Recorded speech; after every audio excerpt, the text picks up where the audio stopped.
The needle slides into your skull. Someone is talking to you about volunteering, about serving your country, about opportunities you can barely remember agreeing to. The last thing you see before the goggles attach permanently to your face is a bright white room and the feeling that you've made a terrible mistake.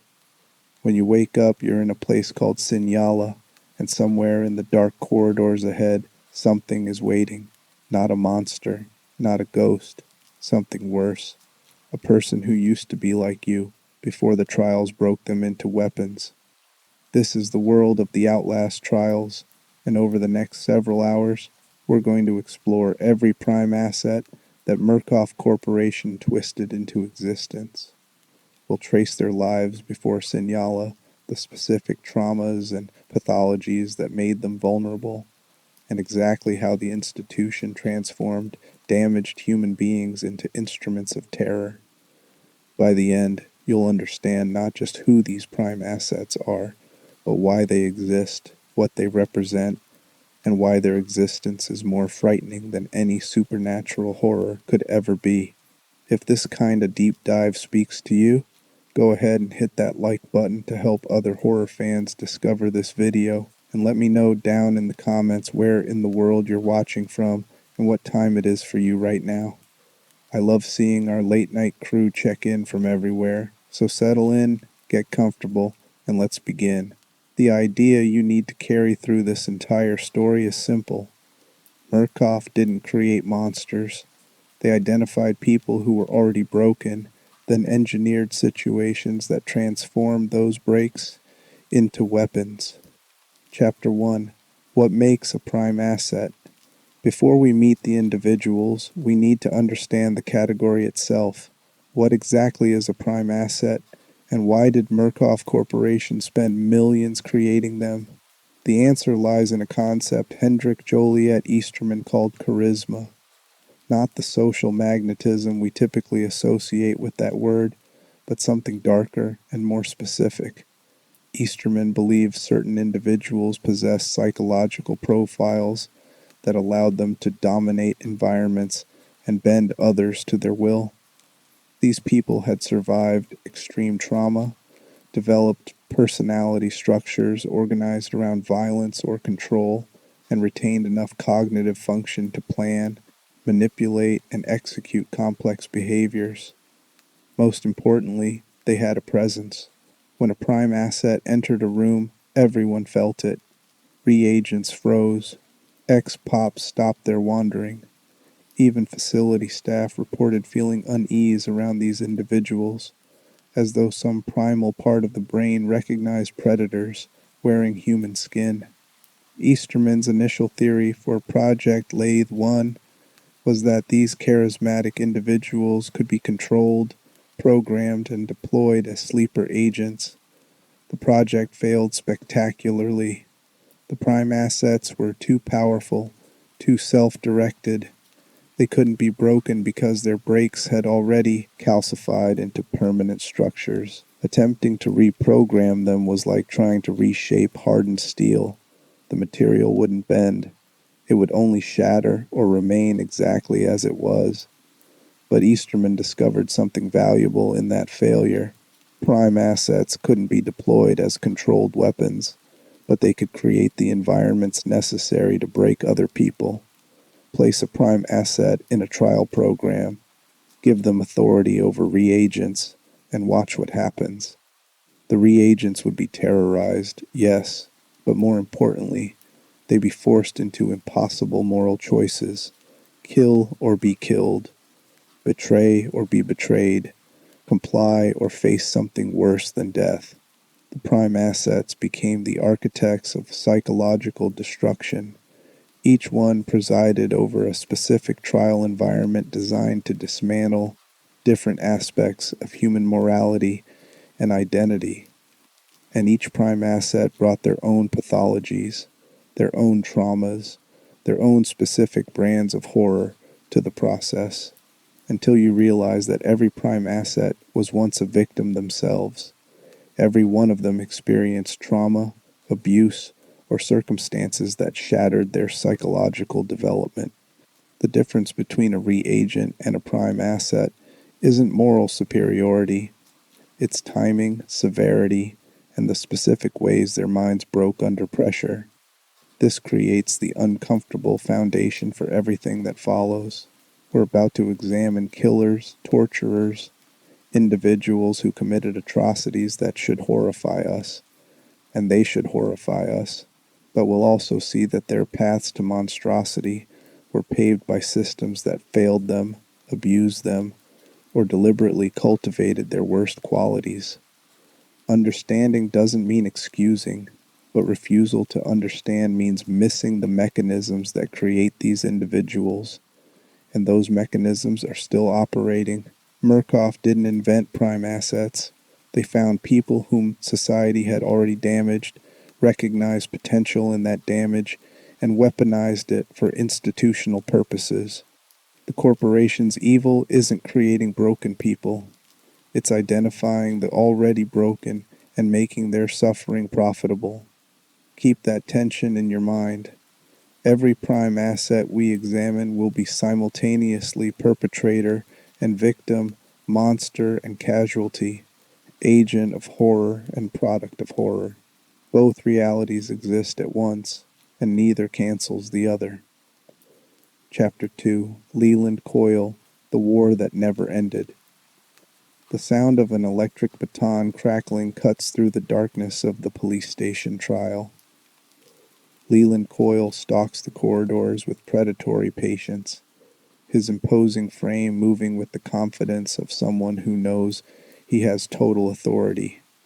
He doesn't rush, he doesn't panic, he simply hunts, methodical and relentless, because hunting is what he's always done. The badge made it legal, the war made it necessary, Sinyala made it eternal. Leland Coyle was born in 1923 in Blackwell, Oklahoma, into a world that taught him violence had purpose. Hai Shasai served 2 years in the Pacific Theater during World War II. The fighting was savage, close quarters combat where survival depended on being willing to kill without hesitation. Coyle adapted. He had 3 confirmed enemy kills by the war's end, along with 2 suspicious American deaths within his own company that were never fully investigated. Those 2 deaths tell you everything you need to know about who Coyle was before Sinyala. Most soldiers kill enemy combatants and carry that weight for the rest of their lives. Coyle killed people on his own side and felt nothing resembling remorse. The deaths were suspicious but not prosecutable, which suggests Coyle was intelligent enough to make them look accidental or justifiable. He understood how systems worked, what evidence mattered, and how to exploit the chaos of war to eliminate people who'd become inconvenient. After the war, Coyle returned to civilian life and became a police officer. On paper, this was an honorable choice. A veteran using his discipline and training to serve his community. In practice, Coyle had found the perfect environment for someone whose primary skill was violence and whose primary desire was dominance. The badge gave him authority. The uniform gave him immunity. And the nature of police work gave him constant access to vulnerable people who couldn't fight back. His record with the police department documented years of excessive force complaints, arrests that resulted in suspicious injuries, patterns that suggested Coyle wasn't enforcing the law so much as using it as justification for sadism. He'd learned in war that violence could be righteous, that killing could be duty, that causing pain could be necessary. Those lessons didn't translate well to peacetime policing, but Coyle never stopped applying them. Beneath the violence was something darker and more specific. Documents suggest Coyle struggled with internalized homophobia, possibly aroused by electricity and violence in ways that complicated his sense of identity. The evidence files describe his sexual behavior as deviant, involving electrocution of genitals, both his own and those of mannequins he kept in the police station trial. This wasn't simple sadism. This was someone whose sexuality had become entangled with violence, whose arousal required pain, and who'd never received any framework for understanding or addressing those impulses beyond suppression and shame. Growing up when and where he did, Coyle would have internalized profound messaging that any same-sex attraction was evidence of moral failure, weakness, perversion. If he experienced such attractions, his response would have been self-hatred and projection of that hatred onto others. His violence toward reagents, particularly male reagents, might have carried psychosexual dimensions he couldn't consciously acknowledge. He was destroying in others what he couldn't accept in himself. Murkoff's recruiters, specifically an operative named Clyde Perry, approached Coyle while he was serving as a police sergeant in Blackwell. They didn't threaten him.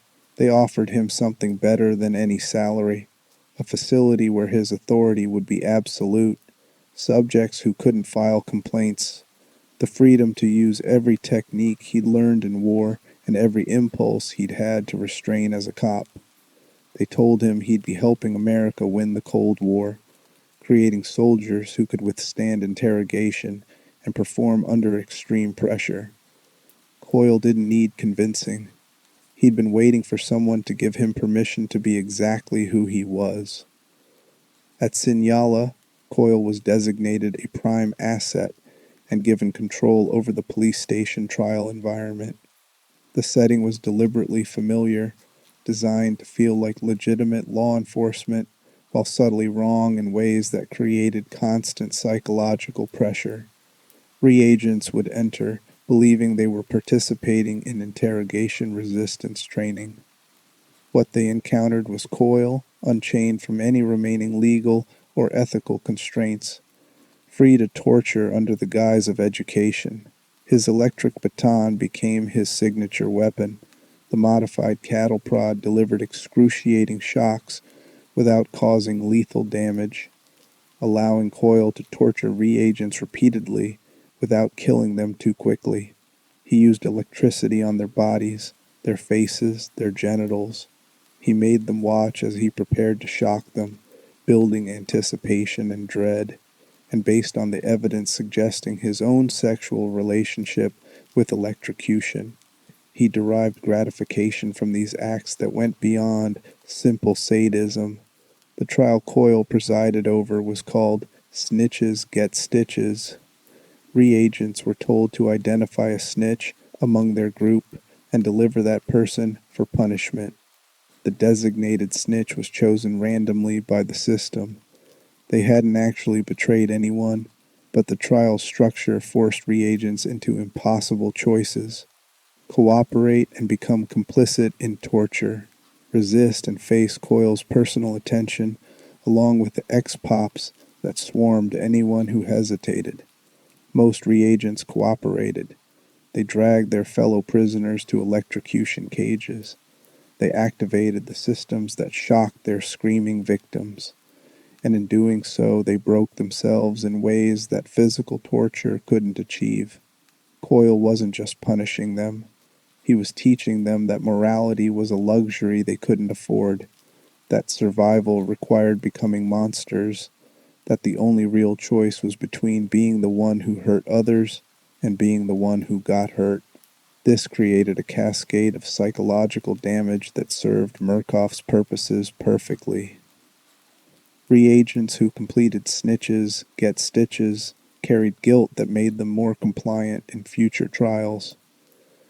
They'd already crossed the line once. What was one more compromise? They'd already been killed or tortured under pressure. Why resist the next time?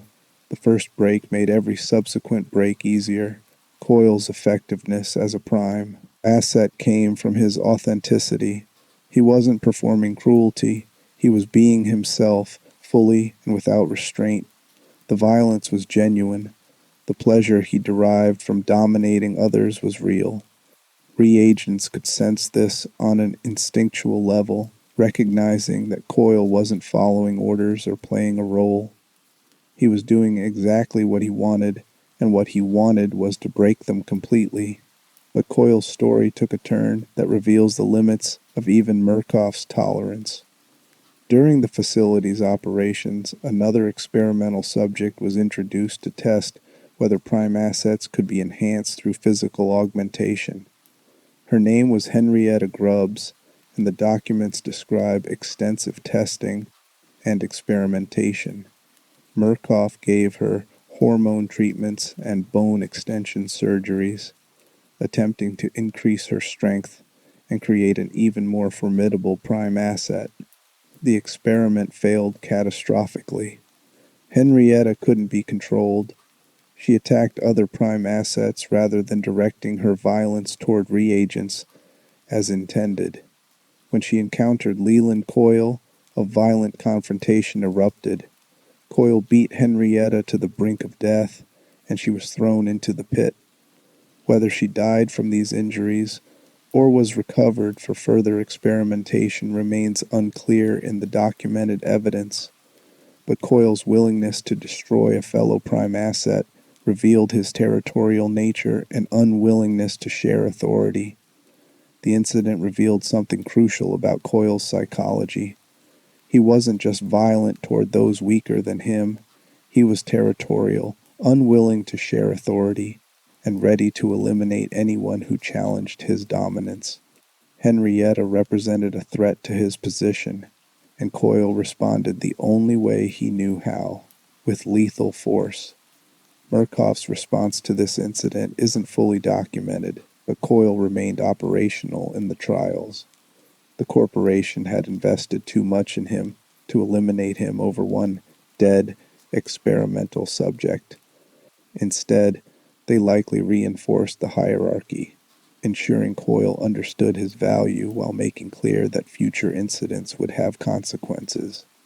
He was useful, but not irreplaceable. The psychological profile of Leland Coyle shows someone with antisocial personality traits, sadistic features, possible post-traumatic stress from combat that manifested as hypervigilance and violence, and sexual paraphilias involving electricity and pain.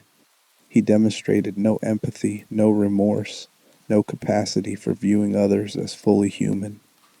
People were objects to be dominated, used, or destroyed depending on his needs. What makes Coyle particularly chilling is his ordinariness in some respects. He wasn't a raving madman. He was functional, intelligent, capable of following rules when necessary, and manipulating systems to his advantage. He'd held a job, passed psychological evaluations to become a police officer, and presented well enough that his violence could be attributed to zeal rather than pathology. He was the kind of predator who hides in plain sight, protected by institutional authority. Murkoff didn't create Coyle's violence. Society did that through war, through policing systems that reward aggression, through cultures that taught him to suppress and hate parts of himself. What Murkoff did was recognize his potential and remove the last restraints. At Sinyala, Coyle could finally be honest. He could stop pretending that his violence served justice or duty or any higher purpose. He could hurt people because he wanted to, and the only justification needed was that Murkoff paid him to do it. That honesty is, perhaps, the most disturbing element of Coyle's presence in the trials. He's not delusional like Father Martin or dissociated like Eddie Gluskin. He knows exactly what he's doing, understands that it's torture, and continues because torture is what he enjoys. He's chosen evil with full awareness, and that choice is stable, consistent, and untroubled by doubt. The fate of Leland Coyle after Sinyala's official operations ended remains unclear. Unlike the main Outlast game's variants who died during the Mount Massive outbreak, the prime assets of the trials exist in a more ambiguous space. Some evidence suggests they remained operational, possibly redeployed to other Murkoff facilities, or stored in some capacity for future use.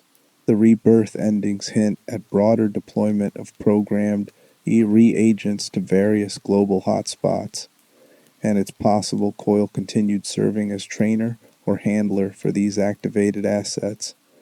What's certain is that Coyle represents one of the clearest examples of how institutions weaponize existing pathology. He didn't need to be broken. He was already exactly what Murkoff wanted. He just needed permission. Chapter 3, Phyllis Futterman, When Love Becomes Violence. The nursery rhymes echo through the orphanage trial, sweet and discordant at once, sung by a voice that shifts between maternal gentleness and shrill mania. Mother Gooseberry moves through the halls with lurching, unpredictable energy, her grotesque appearance hidden beneath a crudely stapled skin mask, her manner alternating between tender care and explosive violence. She calls the reagents her children. She wants to protect them, to save them, to love them until they stop breathing. Phyllis Futterman was destroyed long before Murkoff found her. Her childhood was a sustained nightmare of sexual abuse by her father and uncle, violation so severe and repetitive that her mind fragmented as a survival mechanism. She couldn't remain a single, coherent self and endure what was being done to her, so she split. She created other selves who could hold different pieces of the trauma, who could exist in different modes, who could cope with the uncopable through psychological compartmentalization. Her abusive father's profession isn't documented, but Phyllis's later obsession with dental hygiene and oral health suggests possible connections to medical or dental contexts during her abuse. What is documented is that Phyllis created an alternate personality called Dr. Futterman, manifested through a ventriloquist dummy that she carries and speaks through. This personality represents her internalized abuser, allowing the trauma to continue internally long after the external abuse ended. Abusers often justify their actions through frameworks that make the abuse seem necessary, educational, or even loving, and Phyllis's Dr. Futterman personality perpetuates those justifications, teaching her to associate pain with care and violation with love. This psychological conditioning created devastating associations that Phyllis carried into adulthood. She learned that love hurts, that protection requires violence, that the people who harm you are the same people who care for you, and there's no contradiction in that because harm is how care manifests. These lessons became the foundation of her fractured personality structure. As Phyllis grew older, her dissociative symptoms worsened. She developed distinct alternate personalities, each one serving a specific psychological function. There was Mother Gooseberry, the maternal persona who expressed love through violence, who wanted to save children by destroying them before the world could corrupt them. There was the fun persona, childlike and manic, treating suffering as a game because games were the only framework where pain could be bearable. There was Dr. Futterman, the abusive father internalized as a separate self. This personality manifests through a ventriloquist dummy that Phyllis carries everywhere, speaking through it as though her father is still present and controlling her. This element is particularly significant from a psychological perspective. Phyllis had introjected her abuser so completely that he exists as a separate personality within her dissociative system. Dr. Futterman isn't just a memory. He's an active presence in her psyche, a voice that continues the abuse internally long after the external abuse ended. The ventriloquist dummy gives this personality physical form, allowing Phyllis to externalize the internal abuser, to have conversations with him, to be controlled by him even when her actual father is no longer physically present. Dissociative identity disorder, the current diagnostic term for what used to be called multiple personality disorder, develops almost exclusively in response to severe childhood trauma, particularly sexual abuse. The child's mind, unable to integrate overwhelming experiences, creates separate identity states to hold different aspects of experience. One personality might hold the memories of abuse. Another might hold the anger about that abuse. Another might exist as though the abuse never happened, allowing the person to function in daily life. Phyllis Futterman exhibited all the hallmark features of this disorder. She had distinct personality states with different names, mannerisms, and ways of relating to the world. She experienced amnesia between these states, unable to remember what one personality had done while another was in control, and she demonstrated no integration between these parts, no unified sense of self that could hold all the contradictory experiences and emotions simultaneously. After her father died, Phyllis's condition deteriorated further. Without the external abuser to focus on, the internalized abuser became more powerful. She began acting out scenarios that mimicked her father's behavior, but with herself in the abuser role. She targeted children, believing she was saving them from inadequate parents, but her salvation methods involved violence that mirrored what had been done to her. The pattern is tragically common among severe abuse survivors who develop dissociative disorders. The trauma gets repeated, sometimes with the survivor in the victim role again, sometimes with them in the perpetrator role, but always following the script learned in childhood. Phyllis had learned that adults who love children hurt them, so when she felt love toward children, hurting them felt natural, necessary, even righteous. She killed before Murkoff found her. The victims were children she'd been trying to save. Her arrest should have led to institutionalization in a secure psychiatric facility where she might have received trauma-informed treatment. Instead, Murkoff intervened. The corporation recognized Phyllis's potential immediately. Her dissociative disorder created unpredictability that was terrifying to observers. Her maternal persona could draw people in before the violent personas emerged. Her complete fracturing meant she could be in multiple psychological states within a single interaction, creating an unstable environment where reagents could never predict what would happen next. And her history of violence toward children, combined with her delusional belief that she was protecting them, made her perfect for the orphanage trial program. Murkoff placed Phyllis in a setting filled with mannequin children. To her fractured mind, these weren't plastic figures. They were real children who needed her protection, who validated her maternal identity, who proved she was capable of the love she'd never received. The orphanage became her kingdom, a place where Mother Gooseberry could finally be the mother she'd never had, surrounded by children who would never grow up, never leave her, never reject her love. The trial program she presided over was called Cleanse the Orphans. Reagents entered believing they were rescuing children from contamination, performing acts that would save innocent lives. What they encountered was Mother Gooseberry, shifting unpredictably between tender concern and explosive rage, punishing them for imagined failures, praising them for participation in violence, and treating the entire ordeal as evidence of their love for the children. The psychological damage this inflicted was profound. Reagents were forced to participate in imagery involving child endangerment while being told they were protecting children. The cognitive dissonance, the gap between what they were doing and what they were being told they were doing, created fractures in their own sense of reality. If they questioned whether the mannequins were real children, Mother Gooseberry's conviction made them doubt their own perceptions. If they tried to help, they were punished for doing it wrong. If they tried to resist, they faced her wrath and the certainty that resistance would only make things worse. Mother Gooseberry's violence wasn't cold or calculated like Leland Coyle's.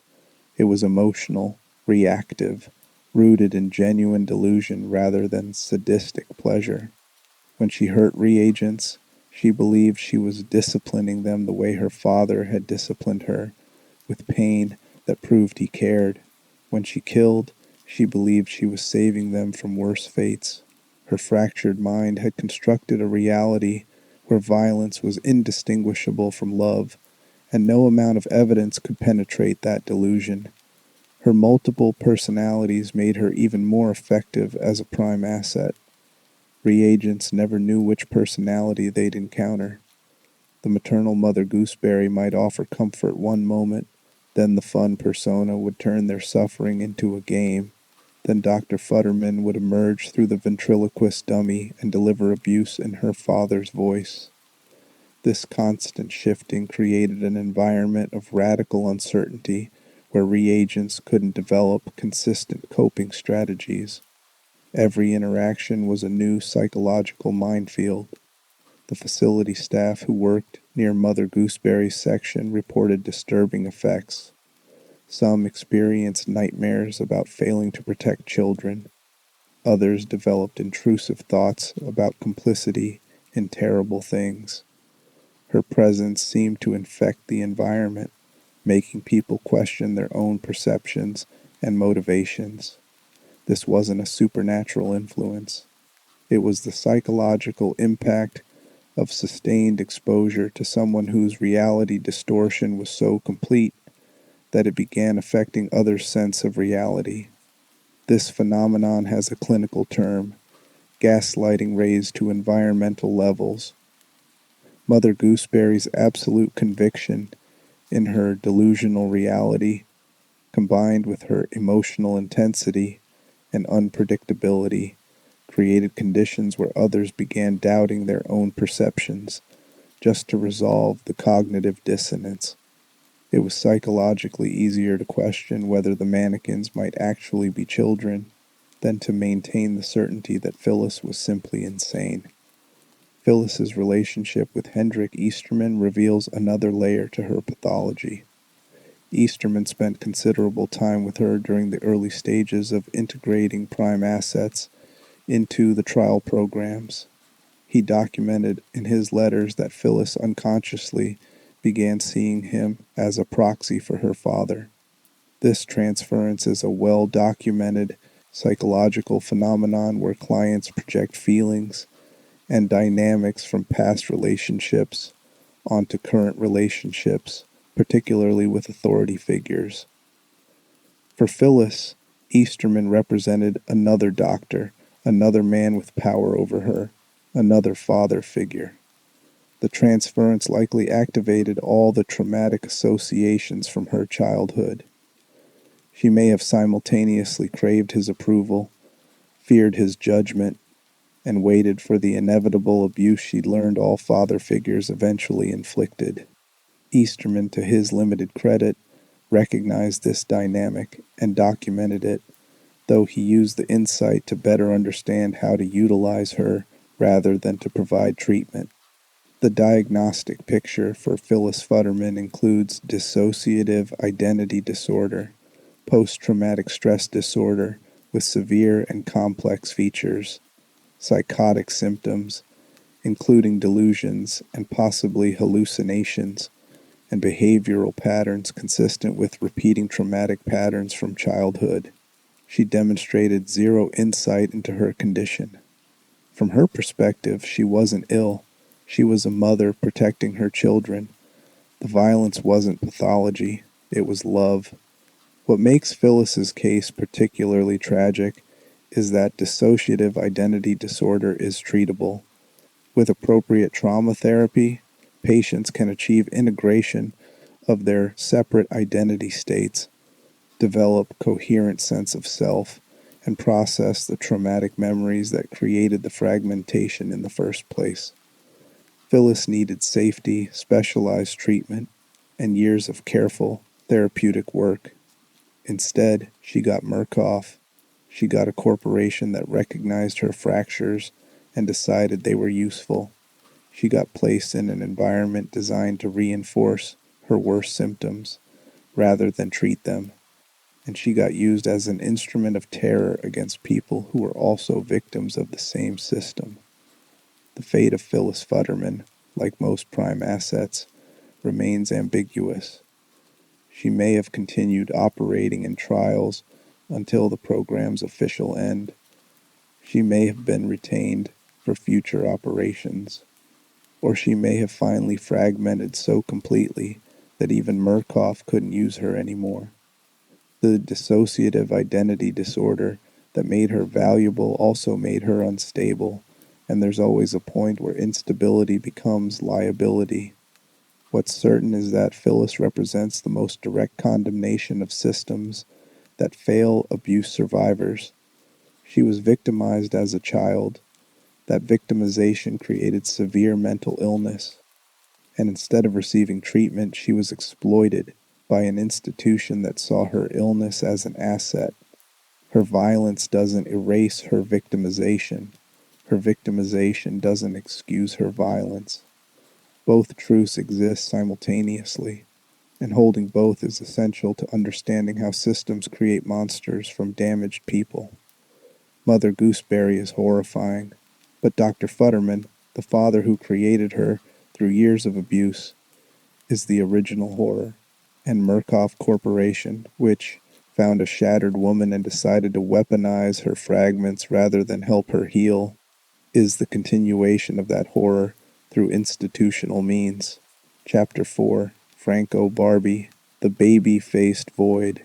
The carnival lights flicker in sickly colors, illuminating grotesque religious iconography that mixes Catholic imagery with theatrical cruelty. Franco Barbie moves through his domain with unsettling calm, his cherubic face creating dissonance with the violence he performs. Il Bambino, they called him, the baby. The nickname was ironic, designed to mock his appearance while acknowledging the cold efficiency with which he worked. Franco's face looks young, almost innocent, but behind that mask of youth is something empty, something broken in ways that make him more dangerous than the overtly violent prime assets. Franco Barbie was born into the mafia with a face that genetics had marked from birth. He suffered from congenital facial deformities, affecting his skull and facial bone development. His features were distinctive, memorable in ways that should have made him a poor choice for criminal work, but the mafia found uses for him anyway, or more accurately, his father found uses for him. Franco's father was high-ranking in organized crime, and he treated his son as property. Franco wasn't raised with love or care. He was raised as a tool, a weapon shaped from childhood to serve the family business. His distinctive appearance became an advantage in certain contexts. People underestimated him. They saw the facial deformity and the youthful features and missed the dead eyes, the complete absence of normal emotional response that made Franco perfect for close quarters killing. His mother was murdered by his father, a fact Franco learned early and carried without apparent emotional response. His father remarried multiple times, treating wives as disposable as any other asset. This created Franco's foundational understanding of relationships. People were temporary, attachment was weakness. The only real bond was blood family, and even that was transactional rather than emotional. As a teenager, Franco was already killing for his father's organization. He had no choice in the matter. The family business was violence, and Franco's role was enforcer. He eliminated targets his father pointed to, using knives and improvised weapons, in preference to firearms. The choice of weapons wasn't about sadism. It was about efficiency and control. Knives were quiet, harder to trace, and required close proximity that Franco seemed to tolerate better than most people could. The documents describe Franco as having minimal education and poor literacy, but high functional intelligence in specific domains. He could plan, execute complex tasks, and problem solve in high-pressure situations. His intelligence wasn't academic, it was practical, developed through necessity. In an environment where failure meant death, Franco's distinctive feature as a killer was his complete lack of affect. He didn't enjoy killing. He didn't hate his victims. He didn't feel much of anything beyond the basic drive to complete his assignments and survive. This emotional flatness made him reliable. He wouldn't freeze from guilt. He wouldn't escalate from anger. He'd simply do the job and move on, treating murder as procedural task no different from any other work. This absence of normal emotional response suggests Franco might have had antisocial personality traits from an early age, though distinguishing inherent pathology from learned behavior in his case is nearly impossible. He was raised by a murderer in a culture that rewarded violence and punished emotional expression.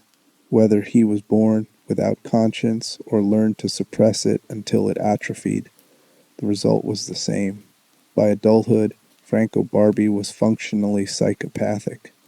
His encounter with Murkoff in 1958 should have ended his criminal career. He was being investigated by Clyde Perry, a Murkoff operative, when Franco attacked him. Perry had been monitoring Franco's activities when Franco emerged from a victim's mutilated corpse and shot Perry in the leg, causing severe injuries. Rather than arresting Franco, Murkoff recognized his potential for their programs and recruited him directly. The arrangement was transactional, like everything in Franco's life. Work for Murkoff and avoid execution. Refuse and face legal consequences that would certainly result in death penalty.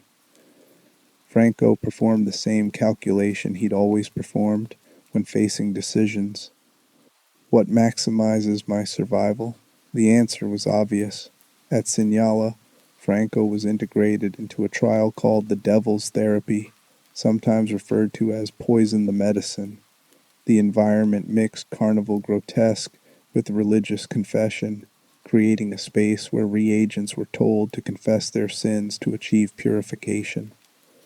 Franco served as priest-confessor and executioner, hearing confessions and delivering judgment. The trial structure was psychological torture disguised as spiritual cleansing. Reagents would confess real or imagined sins, desperate to say whatever would satisfy their interrogator. Franco would listen with the blank expression he brought to everything, then declare the confession insufficient. The reagent was lying, holding back, refusing to truly repent. Punishment would follow. But Franco's punishment wasn't the explosive rage of Leland Coyle or the emotional violence of Mother Gooseberry. It was cold, procedural, executed with the same emotional investment he'd bring to filing paperwork. He killed efficiently, without anger or satisfaction, treating reagents like livestock that needed processing. This clinical quality made him more disturbing in some ways than the other prime assets. At least Coyle and Gooseberry were mad. Franco was sane, which made his participation in atrocity somehow more chilling. His weapons of choice in the trials reflected his mafia background. He used knives, close-quarters implements, and eventually was given firearms, though documents suggest Leland Coyle objected to Franco receiving better equipment. The interpersonal dynamic between prime assets reveals that even within Murkoff's controlled environment, hierarchy and jealousy operated. Coyle found Franco appropriately off-putting, correctly identifying that the younger man was deeply unstable despite his calm exterior. Franco's dialogue during trials, captured in various evidence documents, reveals his inner world to the extent he has one. He's insecure about his facial deformity, aware that his appearance makes him distinctive and vulnerable to recognition. He references his father's murders and multiple wives with flat affect, treating patricide and domestic violence as simple biographical facts. And he shows no understanding of why reagents resist him, seemingly unable to comprehend that they don't view his actions as legitimate judgment. This lack of insight isn't psychotic delusion like Father Martin's religious conviction or Phyllis's fractured perception. Franco understands objective reality perfectly well. He knows he's killing people. He knows they don't deserve it. He simply doesn't care because caring isn't something he's capable of experiencing in any meaningful way. The diagnostic picture for Franco includes antisocial personality disorder with possible psychopathic features, evidenced by his complete lack of empathy, absence of remorse, emotional flatness, and history of repeated violence without psychological distress. He likely also has reactive attachment disorder stemming from his traumatic childhood, making him unable to form genuine emotional bonds, and his entire personality structure is organized around survival through violence, a learned pattern reinforced by decades of being rewarded for killing. What makes Franco particularly significant in understanding prime assets is that he represents the end goal of what Murkoff was trying to create. Project Lath's purpose was to produce individuals who could kill on command without hesitation, who felt no guilt about their actions, who functioned as weapons rather than people. Franco already was that. He didn't need programming because his upbringing had accomplished what Murkoff's trials were designed to do. This created a paradox for Easterman and the other researchers. If Franco proved that people like him existed naturally, what did that say about the necessity of their entire program? Why torture thousands of reagents to create something that genetics, abuse, and mafia culture had already produced? The answer, from Murkoff's perspective, was scale and control. Franco was valuable, but he was also unpredictable in his own way. He could only be motivated by survival and basic comfort. He had no ideological commitments to leverage, no desires beyond the immediate that could be manipulated. He was useful, but not truly controllable. The program aimed to create Francos who believed in their mission, who followed orders because they'd been programmed to believe those orders were righteous rather than just profitable for them. A reagent who'd been successfully processed through the trials would kill with Franco's efficiency but believe they were serving a higher purpose. That combination of psychopathic execution and ideological commitment was the weapon Murkoff wanted to mass produce. Franco's relationships with other prime assets were minimal and pragmatic. When paired with Coyle for certain operations, the two barely tolerated each other, both recognizing the other as predator and neither wanting to compete for dominance. Franco found Mother Gooseberry off-putting, correctly identifying that someone that unstable shouldn't be around children or anyone else. His assessments were accurate, demonstrating his functional intelligence, even if they revealed no emotional concern for potential victims. The fate of Franco Barbie after Signala's operations ended is particularly unclear. His skill set remained valuable. His emotional flatness meant he wouldn't develop guilt or trauma that would impair his functioning, and his willingness to work for whoever paid him meant he could be redeployed to any context where Murkoff needed someone killed without questions or complications. He may have continued as a contractor for the corporation, or he may have been retained in storage for future operations. What's certain is that Franco represents the clearest proof that Murkoff's evil was recognizing and exploiting existing evil rather than creating it from nothing. Franco was destroyed by his father, by the mafia, by a culture that raised him as a weapon and never gave him the possibility of becoming anything else. Murkoff didn't create his emptiness. They just recognized it and put it to use. The horror of Franco Barbie isn't that he's a monster. It's that he's what humans become when raised without love, taught that people are disposable, and rewarded for violence from childhood. He's not an aberration. He's the logical outcome of specific circumstances that remain reproducible. As long as children are abused, as long as criminal organizations raise child soldiers, as long as society creates environments where empathy becomes a liability, more Francos will emerge, and institutions like Murkoff will always find uses for them. Chapter 5, Skinner Man, When Programming Creates Entities. Not all prime assets were human beings recruited or coerced into service. One of the most disturbing elements in Sinyala's history is the Skinner Man, an entity that emerged from the pharmaceutical and psychological manipulation employed throughout the facility. The Skinner Man isn't flesh and blood. It's a hallucination, a phantom shared across multiple reagents experiencing drug-induced psychosis, but its effects are as real as any physical prime asset. The Skinner Man appears during specific trials when reagents are exposed to psychosis-inducing gas known in the programs as being pushed. The entity manifests as a tall, monochromatic figure dressed in a black suit, bearing loose resemblance to Dr. Hendrik Easterman. When the Skinner Man approaches, proximity itself causes harm. His head sheds skin to reveal a skull with piercing red eyes.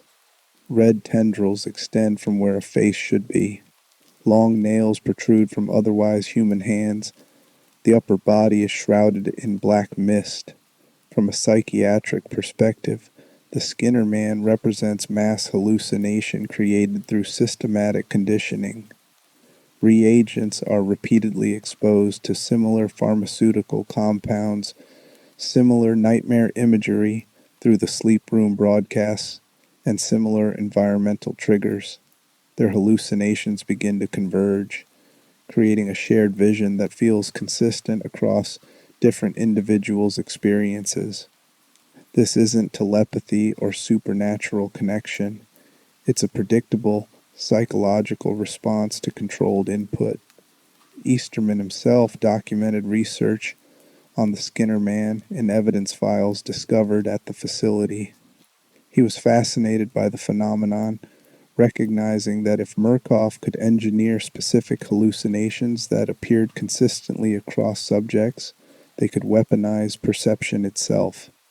A reagent experiencing Skinner Man hallucinations becomes incapacitated by terror despite no physical threat existing.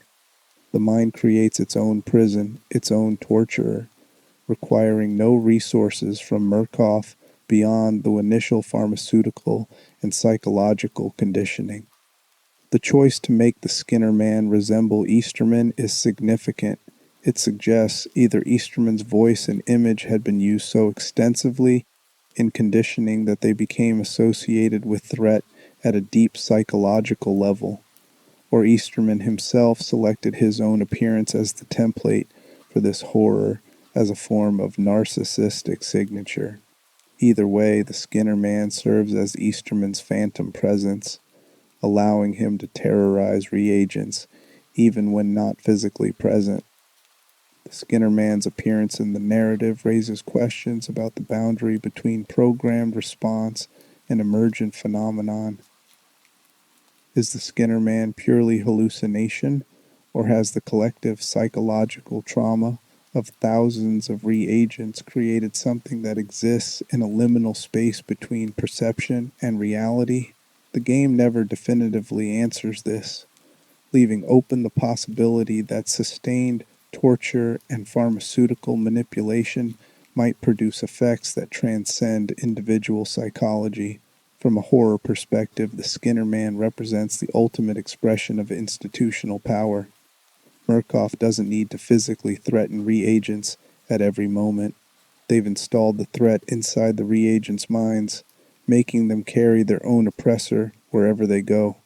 Even after release, even after leaving Sinyala physically, reagents who've experienced the Skinner Man carry that entity with them. Any moment of psychological stress might trigger. The hallucinations return, making them forever vulnerable to an enemy that lives inside their own perceptions. Chapter 6. The System That Creates Monsters. We've examined 8 distinct prime assets, each with unique backgrounds, pathologies, and roles within Signala's operations. But focusing only on individuals misses the larger truth. Prime assets aren't aberrations. They're products of systems that remain operational. Leland Coil was created by war, by policing culture that rewards violence, and by society's failure to address combat trauma. Men like Coil exist in every era, in every nation that sends soldiers to war and then abandons them when they return damaged. Murkoff didn't create his violence. They just recognized it and removed the restraints. Phyllis Futterman was created by child sexual abuse, by systems that fail to protect vulnerable children, and by mental health infrastructure that's underfunded and overwhelmed. Women like Phyllis exist wherever children are harmed and survivors don't receive appropriate treatment. Murkoff didn't create her fractures. They found someone already shattered and decided her pieces were useful. Franco Barbie was created by organized crime, by cultures that raise children as weapons, and by cycles of violence that perpetuate across generations. Young men like Franco exist wherever criminal organizations operate, wherever boys are taught that empathy is weakness and violence is manhood. Murkoff didn't create his emptiness, they just put it to work. The Night Hunter was created by espionage culture that treats deception as virtue and betrayal as patriotism. The Skinner Man was created by pharmaceutical companies willing to test compounds on vulnerable populations. Otto and Aurora were created by corporate negligence that prioritizes profit over safety. The Pusher was created by medical culture that sometimes loses sight of healing in pursuit of knowledge. Every prime asset has an origin story that predates Murkoff's intervention. The corporation's evil isn't creating these damaged people. It's having systems in place to identify them when society produces them, recognizing which kinds of damage might be useful, and building infrastructure to weaponize human suffering at industrial scale. This is the true horror of the Outlast Trials. Not that monsters exist, but that they're inevitable outputs of systems we maintain. As long as we send people to war without supporting their return, as long as we fail to protect children from abuse, as long as we allow criminal organizations to flourish, as long as we let corporations operate without accountability, we will continue producing the raw material that institutions like Murkoff transform into prime assets. The question isn't whether prime assets are evil. Most of them clearly are by any reasonable moral framework. The question is what created them, and whether we're willing to address those creation mechanisms or simply express horror when products appear. Chapter 7, The Reagent Experience, Surviving the Unsurvivable. To understand what prime assets represented to the thousands of reagents processed through Signala, we need to step into those trials and experience what systematic destruction felt like from the inside. You arrive at the facility believing you're participating in psychological training. The advertisements promised good pay, room and board, service to your country during dangerous times. You're processed through medical examinations.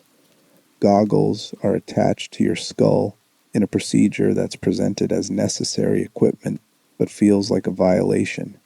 You're given a number to replace your name, and then you're placed in the sleep room. Hendrik Easterman's voice fills the space, paternal and concerned, assuring you that discomfort is temporary. You're drugged, though they call it medication to help with the adjustment process. Time becomes meaningless. Are you here for days or weeks? The drugs make memory formation difficult. The broadcasts repeat until you can't distinguish between your own thoughts and Easterman's words. Eventually, you're moved to your first trial. Maybe it's the police station where Leland Coyle waits. You're told to identify a snitch among your fellow reagents. The designated snitch is terrified, insisting they haven't betrayed anyone. You're told this is training, that the person will be fine, that this is all part of the program. But then you see Coyle watching, his electric baton crackling, and you understand that hesitation will mean becoming the target yourself. Most reagents comply. They tell themselves it's not real, that this is just very realistic training. They drag the screaming snitch to the electrocution cage and activate it. The screams don't sound like acting. The smell of burnt flesh doesn't seem like special effects. But acknowledging what you've actually done would be unbearable, so you retreat into whatever rationalizations let you survive the next few minutes. You return to the sleep room. Easterman's voice congratulates you on completing the trial. He reframes what happened, assures you it was necessary, praises your courage. The drugs in your system make his voice feel true. You want to believe him because believing you've become a murderer is worse than believing you're a soldier in training. The next trial is worse. Maybe it's the orphanage where Mother Gooseberry shifts between personas so rapidly you can't predict what will trigger her violence. You're told to cleanse contamination while mannequin children watch with dead eyes. Are they mannequins? You're not certain anymore. The drugs create doubt about everything. Mother Gooseberry whispers that good children obey, and you remember being told to obey your own parents, and the association makes resisting feel like childhood defiance rather than adult autonomy. Or maybe your next trial involves Franco Barbie and his carnival confession booth. He wants you to confess sins. You confess everything you can think of, real transgressions and imagined ones, desperate to say whatever will satisfy him. He listens with empty eyes and declares you insufficient. His knife is already moving before you finish screaming. Trial after trial, the moral architecture of your mind dismantles. You've killed or watched killing. You've betrayed people who trusted you. You've participated in horror that your mind can't fully process. The drugs keep you compliant. The broadcasts keep reframing. And the prime assets keep proving that resistance means suffering worse than compliance. Eventually, you stop resisting. You do what you're told when you're told. The person you used to be, the one with values and boundaries and moral lines, that person is gone. What remains is a reagent who's learned that survival requires becoming exactly what the system wants.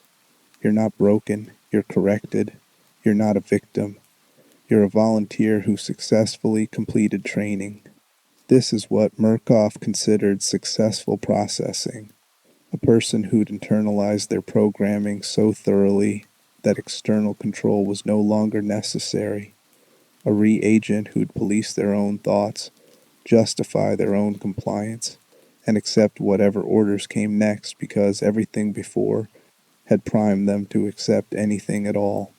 And the prime assets were essential to that process. They weren't just threats, they were teachers demonstrating that certain kinds of people exist in the world, people who will hurt you without remorse, people who can't be reasoned with or appealed to, people who make resistance feel pointless.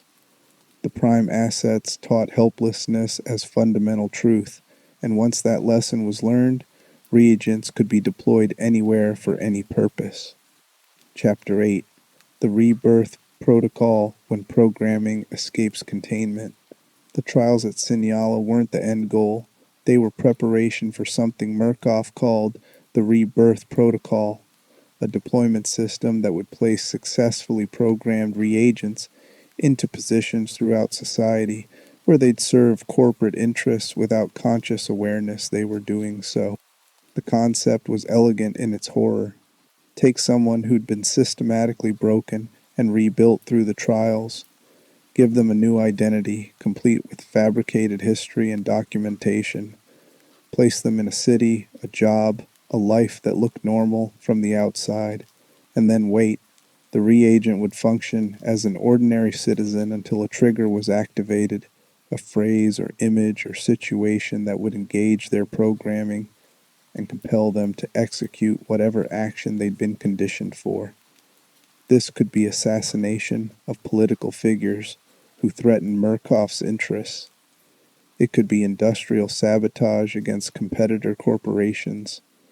It could be spreading propaganda or disinformation through media channels. The specific actions mattered less than the mechanism.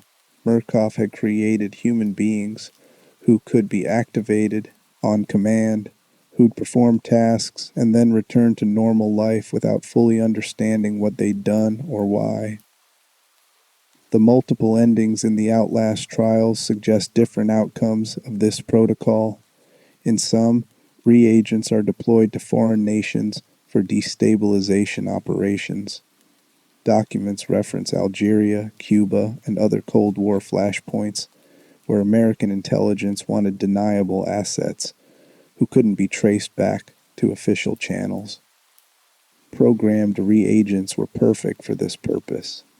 If they were caught, they appeared to be unaffiliated civilians having psychotic breaks, rather than trained operatives.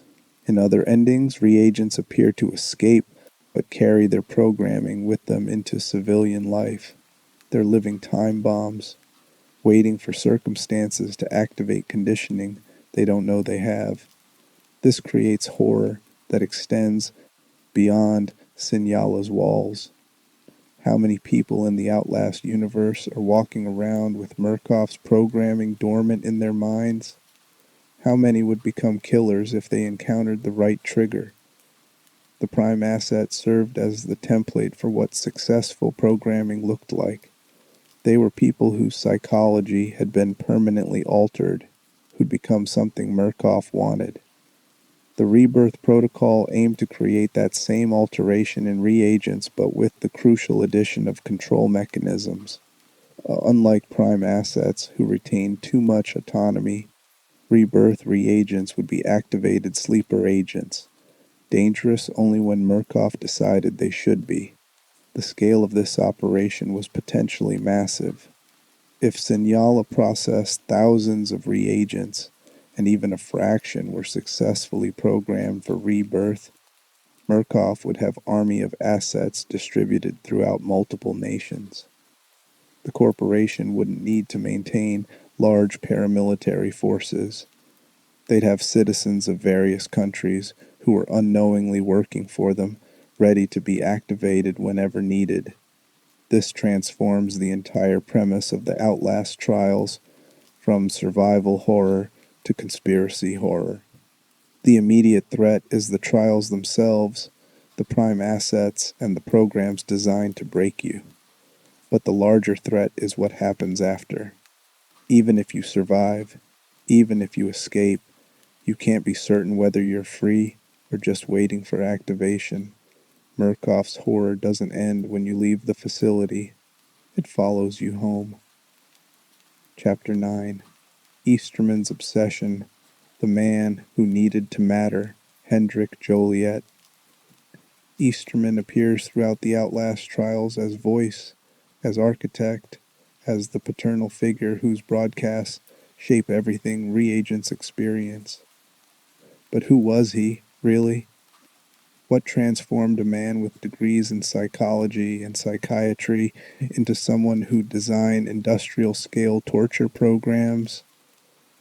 The answer lies in his childhood, specifically his relationship with his mother. Easterman grew up fragile and sickly, constantly corrected by a mother who saw weakness in everything he did.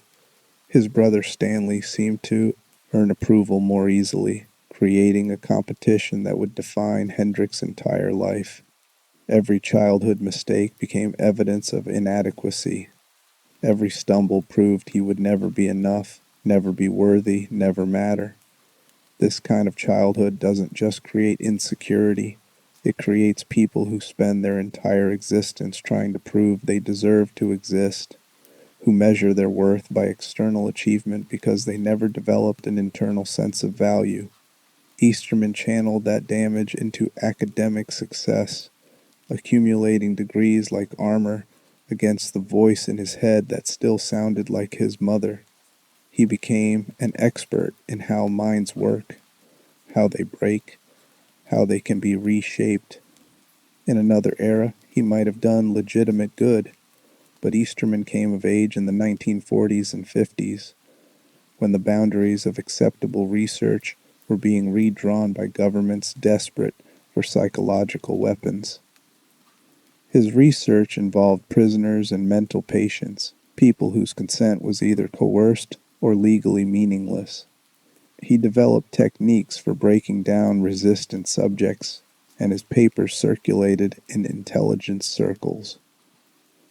In 1954, Olivier Berenzi reached out from Murkoff Corporation with careful professional courtesy. The subtext was clear. We have unlimited resources, no oversight, and the freedom to pursue research that other institutions would never approve. All you have to do is work for us. Easterman was cautious at first, but he'd reached the limits of what he could achieve in conventional settings. Ethics boards were tightening restrictions. Public scandals were making administrators nervous.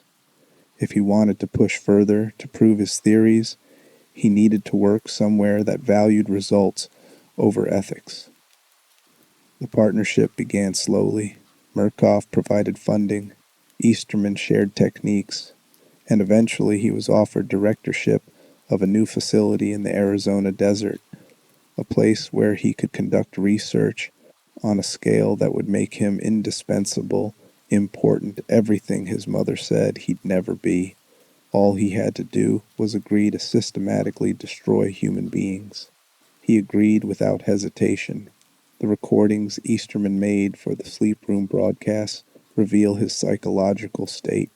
He positions himself as father figure, concerned and caring, someone who believes in the reagent's potential. This isn't entirely performance. Easterman genuinely saw himself as helping, as creating something valuable from broken people. He'd convinced himself that the suffering he inflicted was necessary for greater purposes, that his research would advance human knowledge, that the individual pain mattered less than the collective benefit. These rationalizations are how educated, intelligent people commit atrocities. Easterman wasn't a sadist who enjoyed suffering. He was a narcissist who needed significance, who required external validation so desperately that he'd sacrifice thousands of lives to achieve it. The fact that this required destroying other people's minds was just the price of mattering, a cost he was willing to have others pay. As the trials progressed, Easterman's psychological state deteriorated. Letters to his brother reveal increasing paranoia, concern that Murkoff would eventually dispose of him once his usefulness ended. He was correct to be paranoid. The corporation had no loyalty to him beyond his utility. Once Project Lathe could be systematized and handed off to others, Easterman would become a liability, someone who knew too much and could potentially expose operations. His creation of the Skinner Man hallucination reveals his narcissism reaching pathological levels. He'd made himself into the phantom that terrorized reagents, ensuring that even in hallucination, his image carried power. This wasn't strategic choice. It was a psychological need to be remembered, to matter, to have his existence acknowledged even through terror. The ending of Easterman's story in the Outlast Trials continuity isn't definitively shown, but patterns suggest either elimination by Murkoff once his work was complete, or retention in some reduced capacity, where his knowledge remained accessible but his authority was diminished. Either way, the man who needed desperately to matter would end up as disposable as every reagent he'd processed. The tragedy of Hendrik Easterman is that he achieved exactly what he wanted, and it meant nothing. He became important. He was indispensable to a major corporate program. He created systems that would be used for decades, and none of it gave him the internal sense of worth he'd been seeking. His mother's voice never quieted. The achievements never felt sufficient, and he died knowing that his legacy was horror, that history would remember him as architect of atrocity rather than visionary researcher. He represents the banality of institutional evil. He wasn't a monster in the dramatic sense. He was a damaged person whose need for validation was exploited by a system that recognized useful pathology when it saw it. Murkoff didn't create Easterman any more than they created the prime assets. They just identified someone whose damage could be weaponized and gave him the resources to inflict that damage at scale. Chapter 10: Murkoff Corporation, the real prime asset. Every prime asset we've examined was created by something. Coyle by war, Phyllis by abuse, Franco by the mafia, Easterman by his mother's cruelty.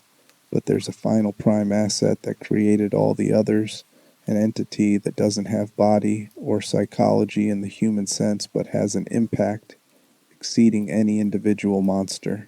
That prime asset is Murkoff Corporation itself.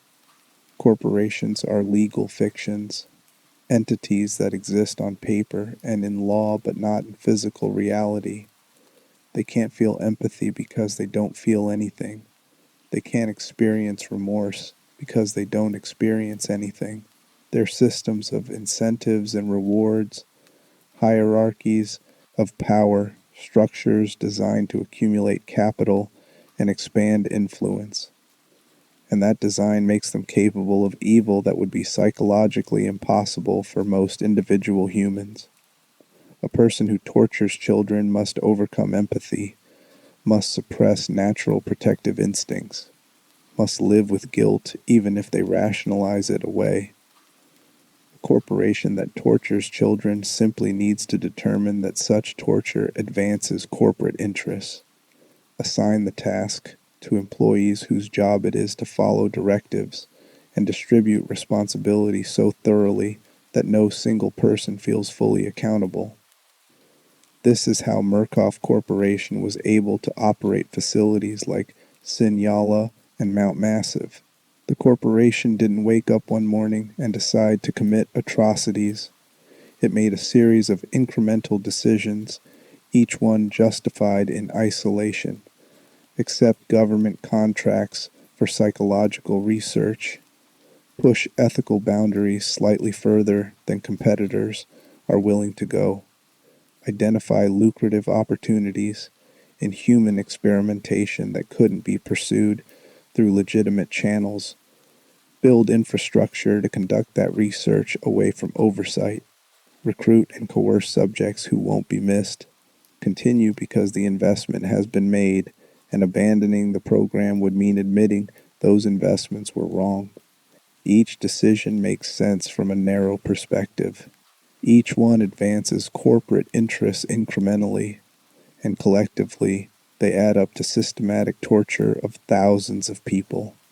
No single person at Murkoff likely thought of themselves as evil. They thought of themselves as doing their jobs, following orders, advancing projects that had strategic value, competing in a harsh market where rules followers get outcompeted by those willing to push boundaries. The people who worked at Sinyala weren't all sadists. Most were probably ordinary employees who'd rationalized their participation through distance and compartmentalization. The guards who managed reagents told themselves they were just maintaining security. The technicians who operated the sleep room broadcasts told themselves they were just running equipment. The researchers who documented trial outcomes told themselves they were just collecting data. Everyone focused on their narrow role and avoided thinking about the larger picture. This distributed responsibility is how institutions commit atrocities that would be psychologically impossible for individuals. If you asked any single Murkoff employee to personally torture someone, most would refuse in horror. But assign that same person a specific technical task that contributes to torture as part of a larger system, pay them well, give them peers who are also participating, and provide ideological justifications about national security or scientific progress. and suddenly participation becomes possible. Murkoff's real innovation wasn't the morphogenic engine or the specific trial designs, it was creating organizational structures that made evil banal, that transformed atrocity into ordinary work, that allowed hundreds of people to participate in horror while maintaining their self-concept as decent people just doing their jobs. The corporation's relationship with the government provided protection and legitimacy. MKUltra proved that intelligence agencies were willing to fund human experimentation. The Cold War created constant demand for psychological warfare techniques. Murkoff positioned itself as contractor, serving national security interests, making its research seem patriotic rather than criminal. Politicians who might have investigated were told that Murkoff's work was classified, that exposing it would compromise operations against the Soviet Union, that some things needed to happen in darkness for the safety of the nation. This is how democratic societies with legal systems and constitutional protections can host torture programs. The programs are classified. They're conducted through corporate contractors rather than direct government action. They're justified through national security framing. And they're staffed by ordinary people who've been given enough ideological cover to suppress their own moral concerns. After MKUltra was exposed and officially terminated, Murkoff simply continued the research through private funding. The techniques didn't disappear. The accumulated knowledge wasn't destroyed. It was privatized, moved from government accountability to corporate secrecy, and refined for decades without public awareness. When people learn about MKUltra, they often assume such programs ended in the 1970s. The Outlast universe suggests they just changed addresses and funders. The rebirth protocol represents Murkoff's ultimate evolution. Instead of conducting experiments in isolated facilities, the corporation deployed its assets throughout society. Instead of keeping its research contained, it made that research operational. And instead of remaining dependent on government contracts, it created its own mechanisms for profit and influence that transcended any single client or nation. This is the final horror of the Outlast Trials. The corporation that created the prime assets, that destroyed thousands of reagents, that systematically refined techniques for breaking human minds, that corporation still exists. It's still operating. It's still finding new applications for its research, and it's still protected by the same mechanisms that allowed it to function in the first place. Legal structures that treat corporations as entities with rights but limited accountability. Classification systems that hide atrocities behind national security. Economic systems that reward profit regardless of how that profit was generated. Murkoff Corporation is the prime asset that created all the others, and unlike individual monsters who can be killed, corporations are nearly impossible to eliminate. You can shut down one facility, but the larger entity persists. You can prosecute specific employees, but the organizational structure remains. You can expose one program, but classified operations continue elsewhere.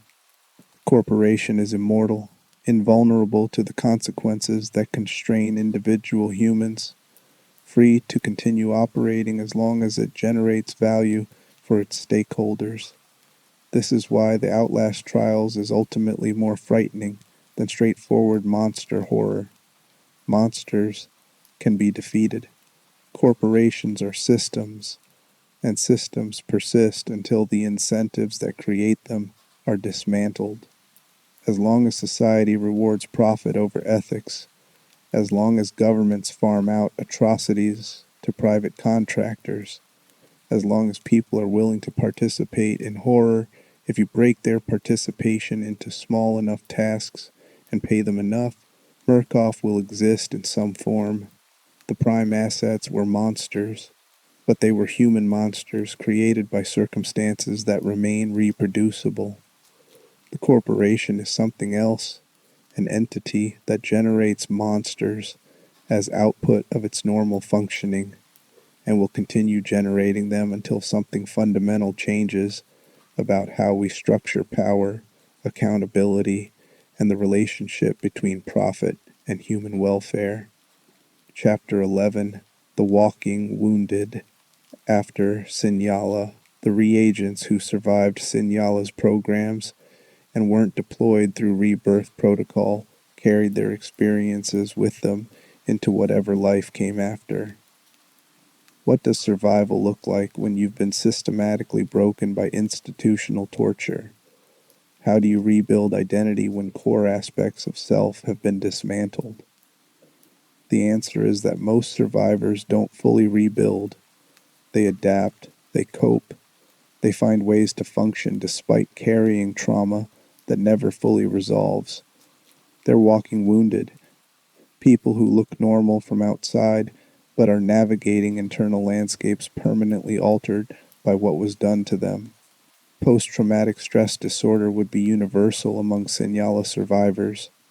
They'd experience intrusive memories of the trials, flashbacks triggered by sensory reminders, nightmares where they're back in the facility. They'd avoid anything that reminded them of their captivity, which might include authority figures, medical settings, confined spaces, darkness, or dozens of other stimuli depending on their specific experiences. They'd have persistent negative emotional states, difficulty experiencing positive emotions, and generalized numbing that made connecting with others nearly impossible. But PTSD is just the starting point. What reagents experienced goes beyond standard trauma. They were forced to commit acts that violated their deepest values. They killed other reagents. They betrayed people who tried to help them. They participated in atrocities while being told those acts were training exercises or necessary procedures. This creates moral injury, a specific type of psychological damage that occurs when someone acts against their conscience or witnesses such actions without ability to prevent them. Moral injury manifests differently than PTSD. Instead of fear-based symptoms, it produces shame, guilt, and fundamental damage to one's sense of being a good person. A reagent who killed during snitches gets stitches might intellectually understand they were forced, that survival required it, that the alternative was their own death, but intellectual understanding doesn't resolve the emotional reality. They took a life. They crossed a line they believed they'd never cross. And that knowledge becomes a weight that defines everything after. Survivors would also struggle with dissociation, the same psychological mechanism that protected Phyllis Futterman during her childhood abuse. During overwhelming trauma, the mind sometimes disconnects from experience as protective measure. You observe what's happening as though from distance or time becomes strange, or you feel that what's happening isn't real. These dissociative states can become chronic, leading to conditions where survivors feel perpetually detached from their bodies, their memories, or their sense of existing in continuous present. Trust would be nearly impossible for Sinyala survivors. They'd learned that authority figures lie, that systems claiming to help actually harm, that other victims might betray you to save themselves. This creates profound isolation. How do you form relationships when you've learned that vulnerability means exploitation? How do you accept help when every previous offer of help turned into trap? Most survivors would retreat into solitude, building lives that minimized contact with others because isolation felt safer than risking betrayal again. They'd also struggle with substance abuse as attempt at self-medication. Alcohol, drugs, anything that could numb the intrusive memories or quiet the shame or create temporary relief from hypervigilance. Many would cycle through jobs, unable to tolerate authority structures that activated trauma responses. Some would become homeless, finding that life on society's margins felt more honest than attempting to maintain pretense of normalcy. Others would over-adapt, becoming rigidly controlled and structured in an attempt to never feel helpless again. Sexual functioning would be compromised for many survivors. They'd been violated psychologically, if not physically, stripped of autonomy, reduced to objects that could be programmed and deployed. Relearning that bodies could be sources of pleasure rather than vulnerability would require years of work, if it was possible at all.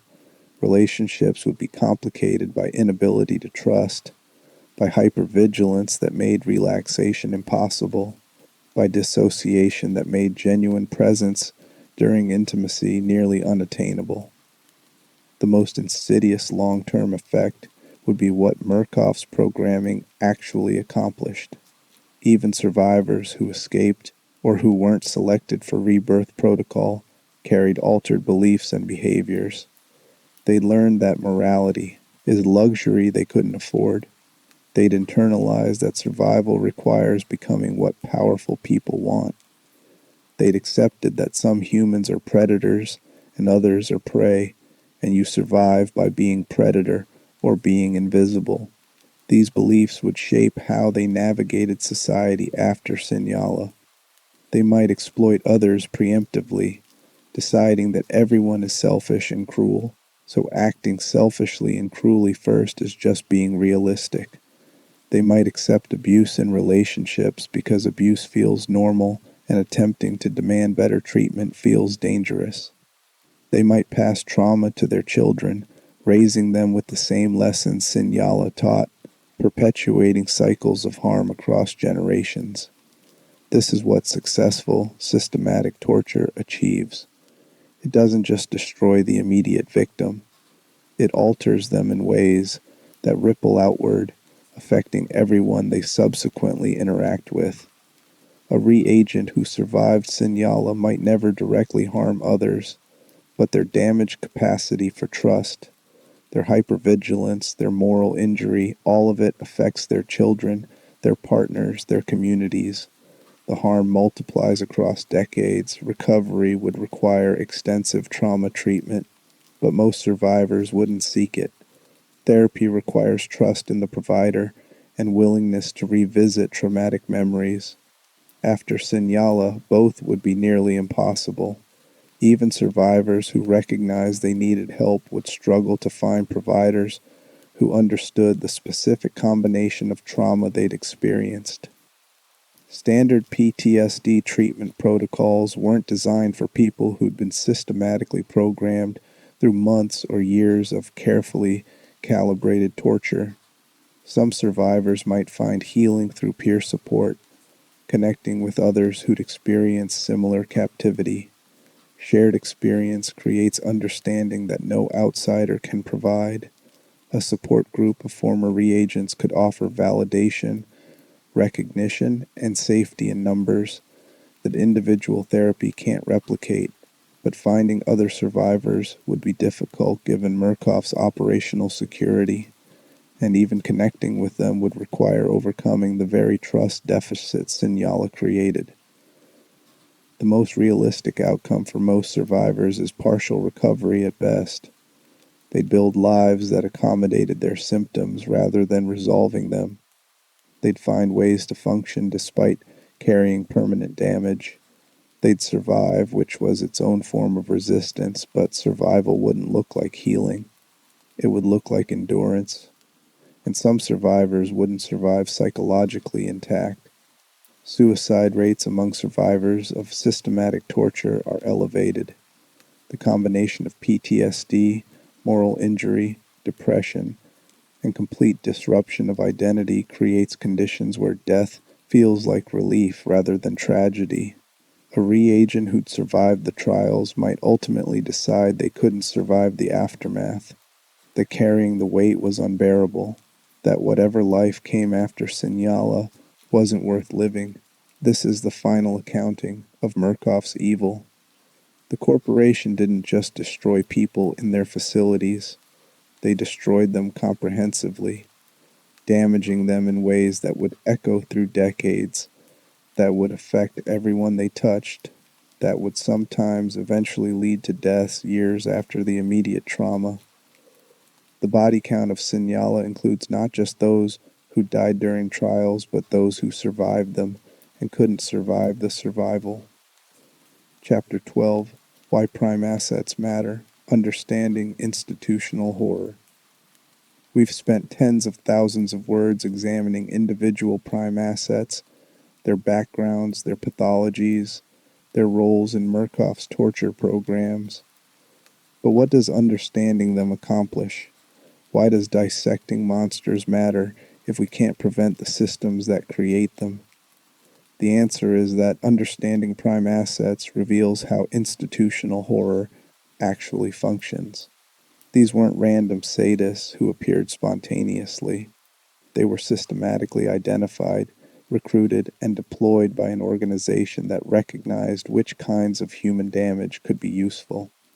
That process is replicable and remains operational in various forms. Leland Coyle teaches us that every veteran with untreated PTSD, every police officer whose violence goes unchecked, every person given authority without accountability is a potential weapon waiting for the right institution to activate them. We create coils through war, through systems that reward aggression, through cultures that teach men that dominance equals strength. Murkoff didn't invent Coyle, they just recognized him. Phyllis Futterman teaches us that every child abuse survivor who doesn't receive appropriate trauma treatment carries potential for either victimization or perpetration, depending on circumstances. We create Phyllises by failing to protect children, by underfunding mental health services, by stigmatizing dissociative disorders until sufferers hide rather than seeking help. Murkoff didn't break Phyllis. Her father did that. Murkoff just weaponized the fragments. Franco Barbie teaches us that organized crime, poverty, and cultures of violence produce people whose empathy has been destroyed or never developed. We create Francos wherever children grow up witnessing violence as normal, wherever families raise sons as soldiers, wherever conscience becomes liability to survival. Murkoff didn't empty Franco. His circumstances did that before he could remember being any other way. Hendrik Easterman teaches us that intelligent, educated people commit atrocities when their emotional needs align with institutional opportunities. We create Eastermans through childhood that emphasizes achievement over worth, through academic cultures that reward results over ethics, through systems that offer significance in exchange for moral compromise. Murkoff didn't make Easterman need validation. His mother did that. The corporation just offered him validation through horror. And Murkoff itself teaches us that corporations are entities that can commit evil systematically because they distribute responsibility so thoroughly that no individual feels fully accountable. We create Murkoffs by treating corporations as legal persons with rights but limited liability, by allowing profit motive to supersede ethical considerations, by permitting classification systems to hide atrocity behind national security.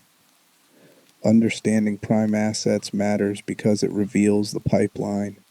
Trauma plus failure of support system creates vulnerability. Vulnerability plus institutional identification creates recruitment opportunity. Recruitment plus removal of ethical constraints creates weapons. The pipeline runs constantly in every society, producing damaged people whom various institutions recognize as potentially useful.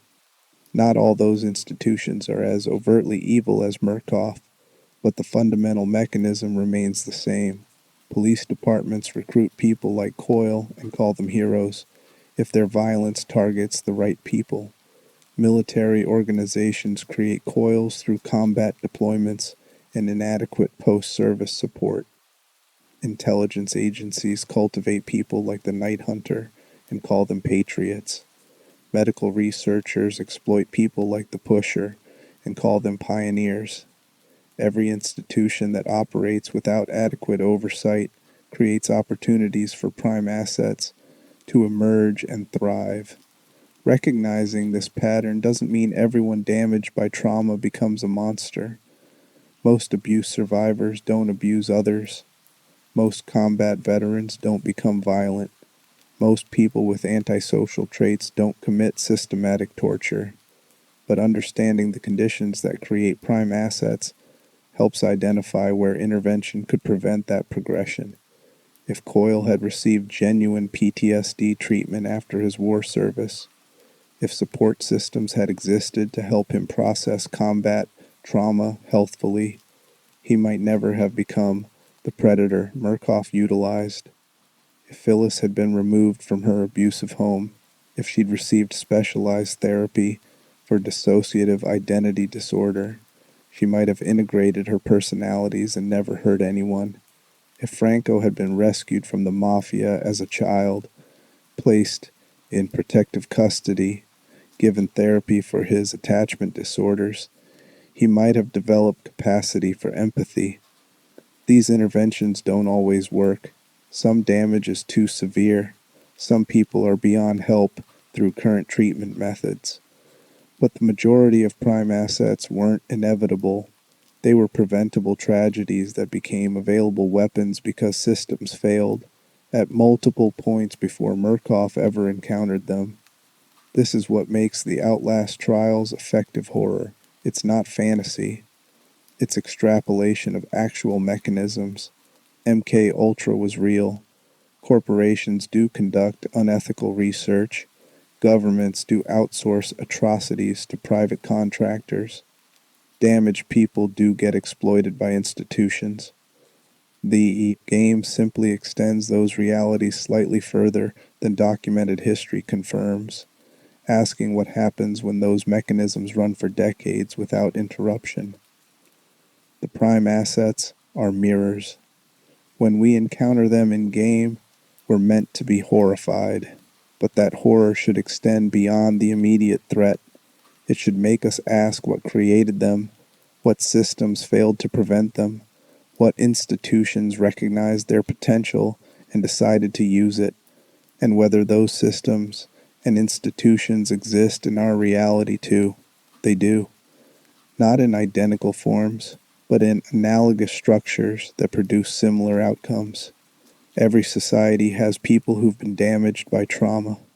Every society has institutions that exploit vulnerability. Every society has mechanisms for transforming damaged people into useful tools. The difference between fiction and reality is degree, not kind. Understanding prime assets means recognizing that monsters aren't aberrations, they're products. And as long as we maintain the production systems, we'll keep creating product. Murkoff is fictional, but the processes it represents are real. The corporation is metaphor for every institution that treats human suffering as resource to be extracted and refined for profit or power. Chapter 13. The Legacy That Won't Die. The Outlast Trials doesn't end with the trials. The story that begins at Sinyala extends through decades, touching multiple generations, creating ripples that affect people who never entered the facility. This is what makes the prime assets more than just video game antagonists. They represent horror that persists, that reproduces, that becomes hereditary through psychological and systemic mechanisms. The reagents who were deployed through Rebirth Protocol carried their programming into society. They lived normal lives in appearance while carrying activation codes in their minds. When triggered, they committed assassinations, sabotage, terror attacks that appeared to be random violence but were actually operations Murkoff had programmed years earlier. These incidents created waves of secondary trauma. The victims of these attacks, the witnesses, the families of perpetrators, all carried their own damage forward. A reagent activated to kill a political figure might succeed and be shot by security. Their family would mourn, confused about why their loved one suddenly became violent. They'd search for explanations, maybe conclude mental illness ran in the family, maybe develop hypervigilance about their own mental states. That hypervigilance would affect how they raised their children, creating another generation shaped by trauma from Sinyala despite never being near the facility. The communities where rebirth protocol reagents operated experienced erosion of social trust. If your neighbor could suddenly become homicidal, if ordinary people could transform into killers without warning, then genuine community bonds became dangerous. Better to remain isolated, to avoid deep connections that could be exploited or betrayed. This atomization served Murkoff's interests, creating populations that were easier to manipulate because they weren't coordinating resistance. The prime assets themselves, if they survived, carried their damage forward. Leland Coyle might have been redeployed to train security forces in foreign nations, teaching techniques he'd refined at Sinyala to soldiers and police who'd then use them for decades. Every person he trained became vector for transmitting his methods, multiplying his impact exponentially. The violence he committed directly was finite. The violence he taught others was limitless. Phyllis Futterman, if she survived, remained fractured. Her alternate personalities, the ones that had been cultivated and weaponized by Murkoff, continued operating. She might have been placed in another facility, used for different experiments, subjected to ongoing exploitation. Or she might have been released, turned loose in society with her dissociative identity disorder, untreated, waiting to fracture again under stress and hurt whoever was nearby. Franco Barbie's skills remained marketable. If he survived Sinyala's closure, he simply returned to the employment market for people who kill on contract. Murkoff might have retained him for other operations. Other corporations might have hired him. Criminal organizations would recognize his value. The empty, efficient killer they'd used in the trials could be used elsewhere, indefinitely, until someone finally killed him or he died of natural causes. The Murkoff Corporation itself continued operating, taking lessons from Sinyala to refine future programs. The Mount Massive Asylum in the original Outlast represented evolution of their research, replacing behavioral conditioning with biotechnology, but maintaining the same fundamental approach: find vulnerable populations, experiment without ethical constraints, weaponize the results. This continuity matters because it demonstrates that institutions learn from experience. When Sinyala's operations ended, whether through completion of objectives or exposure that required shutting down, Murkoff didn't abandon their research. They adapted, improved, opened new facilities that incorporated lessons from previous failures. The morphogenic engine at Mount Massive built on what Easterman learned about breaking minds. The Wallrider project took prime asset concepts to their logical extreme, creating a host-entity fusion that was simultaneously weapon and victim. The corporate knowledge accumulated at Sinyala became foundation for everything that followed. Researchers documented which techniques produced best results. They identified which personality types were most susceptible to specific programming methods. They refined pharmaceutical compounds to maximize compliance while minimizing obvious physical damage. They developed assessment tools for screening potential recruits and subjects. All knowledge was preserved, cataloged, and deployed in subsequent operations.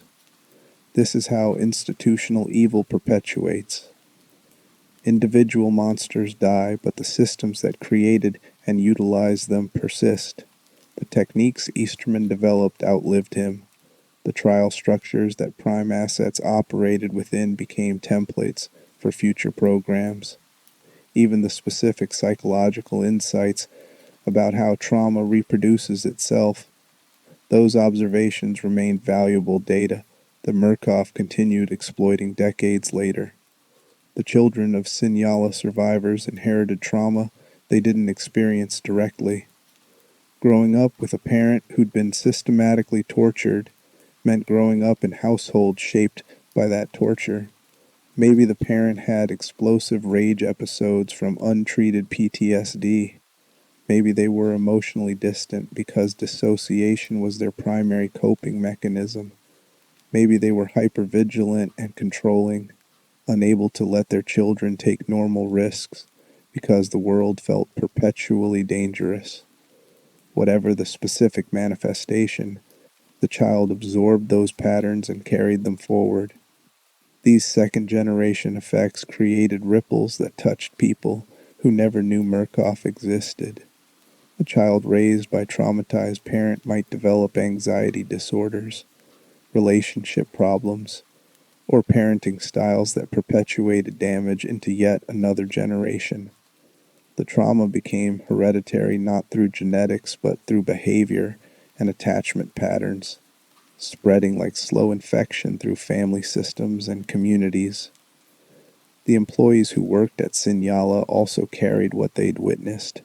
The guards, the technicians, the administrative staff who'd facilitated the programs without being direct victims themselves. They knew what had been done.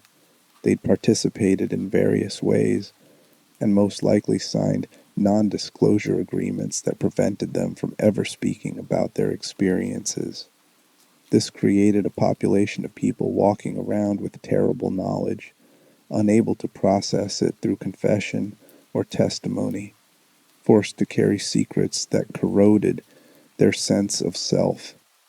Some probably rationalized their participation successfully and moved on to other employment without significant psychological consequences. Humans have remarkable capacity for compartmentalization when necessary, but others would have struggled with guilt, with nightmares about what they'd facilitated, with the knowledge that their willingness to follow orders had contributed to destroying thousands of lives. That guilt doesn't disappear just because you stop working at the facility. It becomes a permanent feature of your psychological landscape. And what about the broader society that allowed Sinyala to exist? The government officials who authorized Murkoff's contracts, the politicians who ensured investigation never went too deep, the journalists who were warned off certain stories through official and unofficial channels, the citizens who preferred not think too hard about what was being done in their nation's name during the Cold War. All of them carried responsibility, diffused so thoroughly that no individual felt culpable, but collectively adding up to social permission for atrocity. This distributed guilt is how democracies commit crimes that should be impossible in systems with legal oversight. Everyone knows something, but no one knows everything. Everyone contributes slightly, but no one feels fully responsible. The knowledge that something wrong is happening exists in fragments across thousands of minds, but those fragments never coalesce into action because the social mechanisms that should aggregate moral concern and translate it into accountability are deliberately obstructed. The legacy of prime assets specifically manifests in how society understands violence and victimhood. When stories about facilities like Sinyala eventually surface, public reaction tends toward dismissal or minimization. People don't want to believe their government would authorize such programs.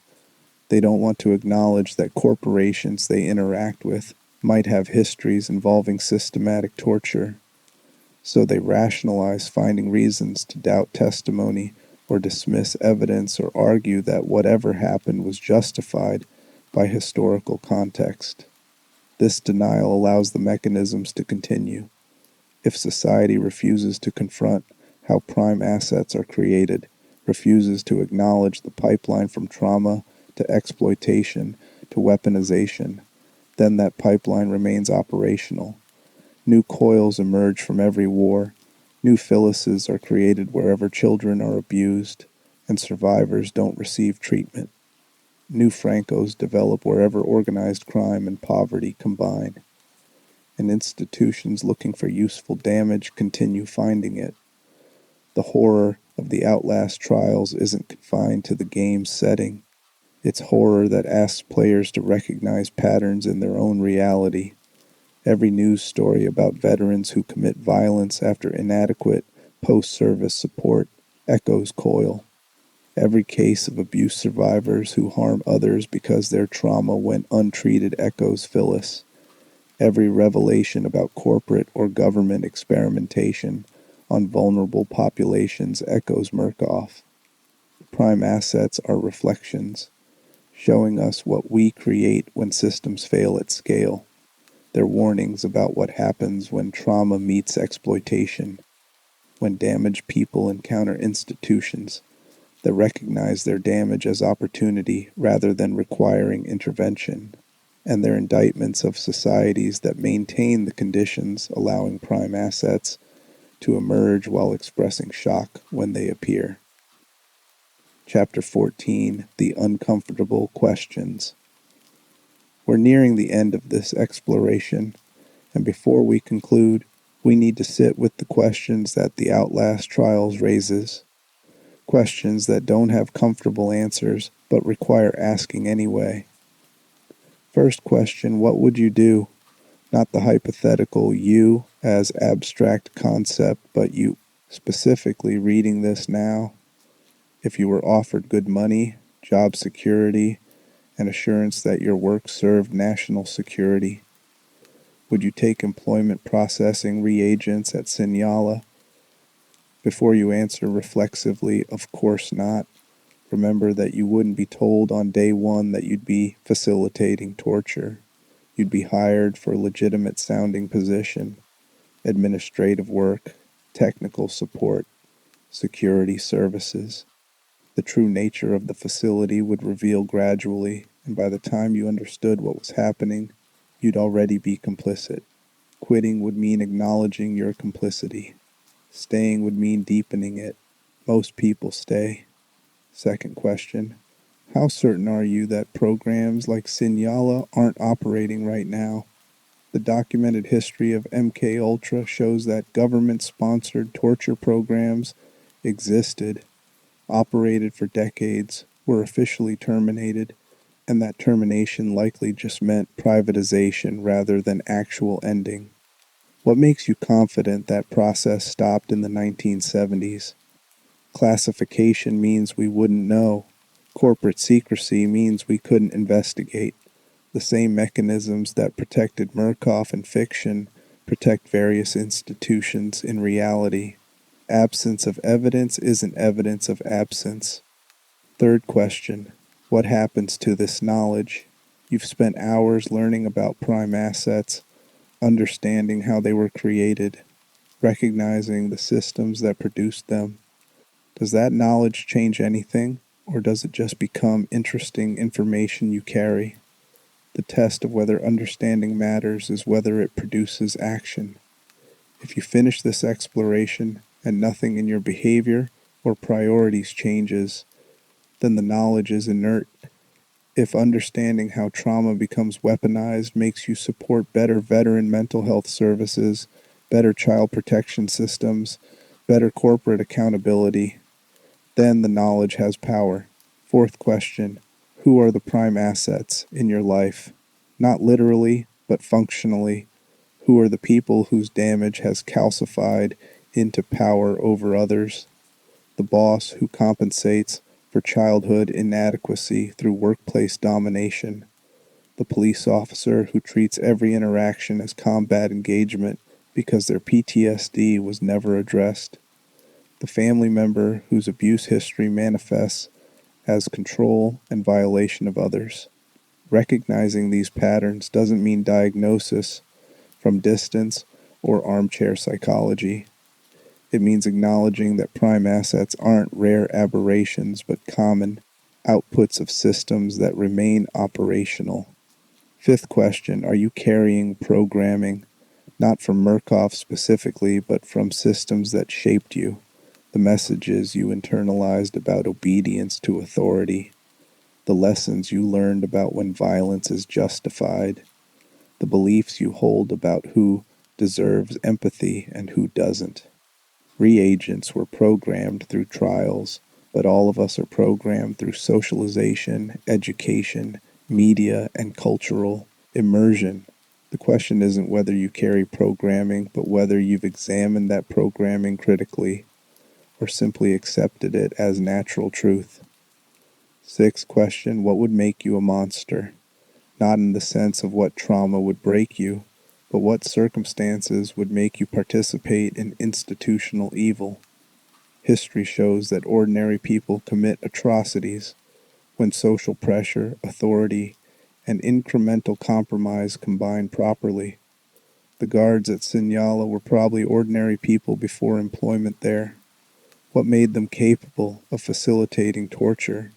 And more importantly, are you certain those same factors wouldn't work on you given the right circumstances?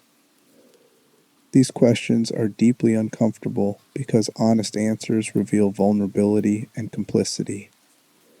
We want to believe we'd be heroes who resist, whistleblowers who expose, moral exemplars who refuse compromise, but statistical reality suggests most people in most situations choose compliance over resistance, rationalization over confrontation, and participation over sacrifice. Recognizing that tendency in ourselves is crucial to having any chance of choosing differently when circumstances test us. The prime assets represent extreme outcomes, but they emerge from the same psychological mechanisms that operate in everyone. The need for significance that drove Easterman exists in varying degrees in most people. The trauma responses that shape Phyllis appear in abuse survivors everywhere. The violence that defined Coyle emerges from soldiers throughout history.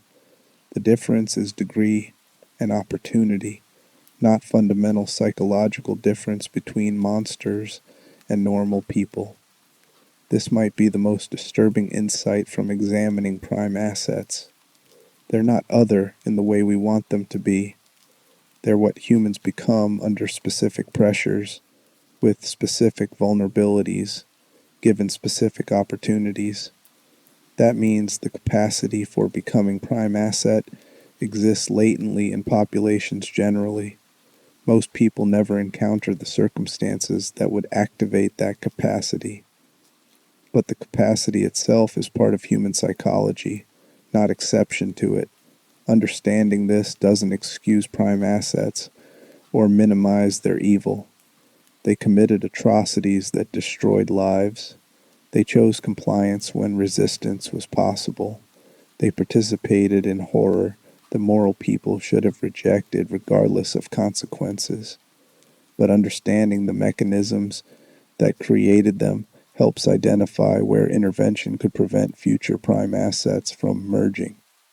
And recognizing our shared psychological vulnerabilities creates humility that's necessary for meaningful moral reasoning. The easy response to prime assets is declaring them monsters and ourselves different.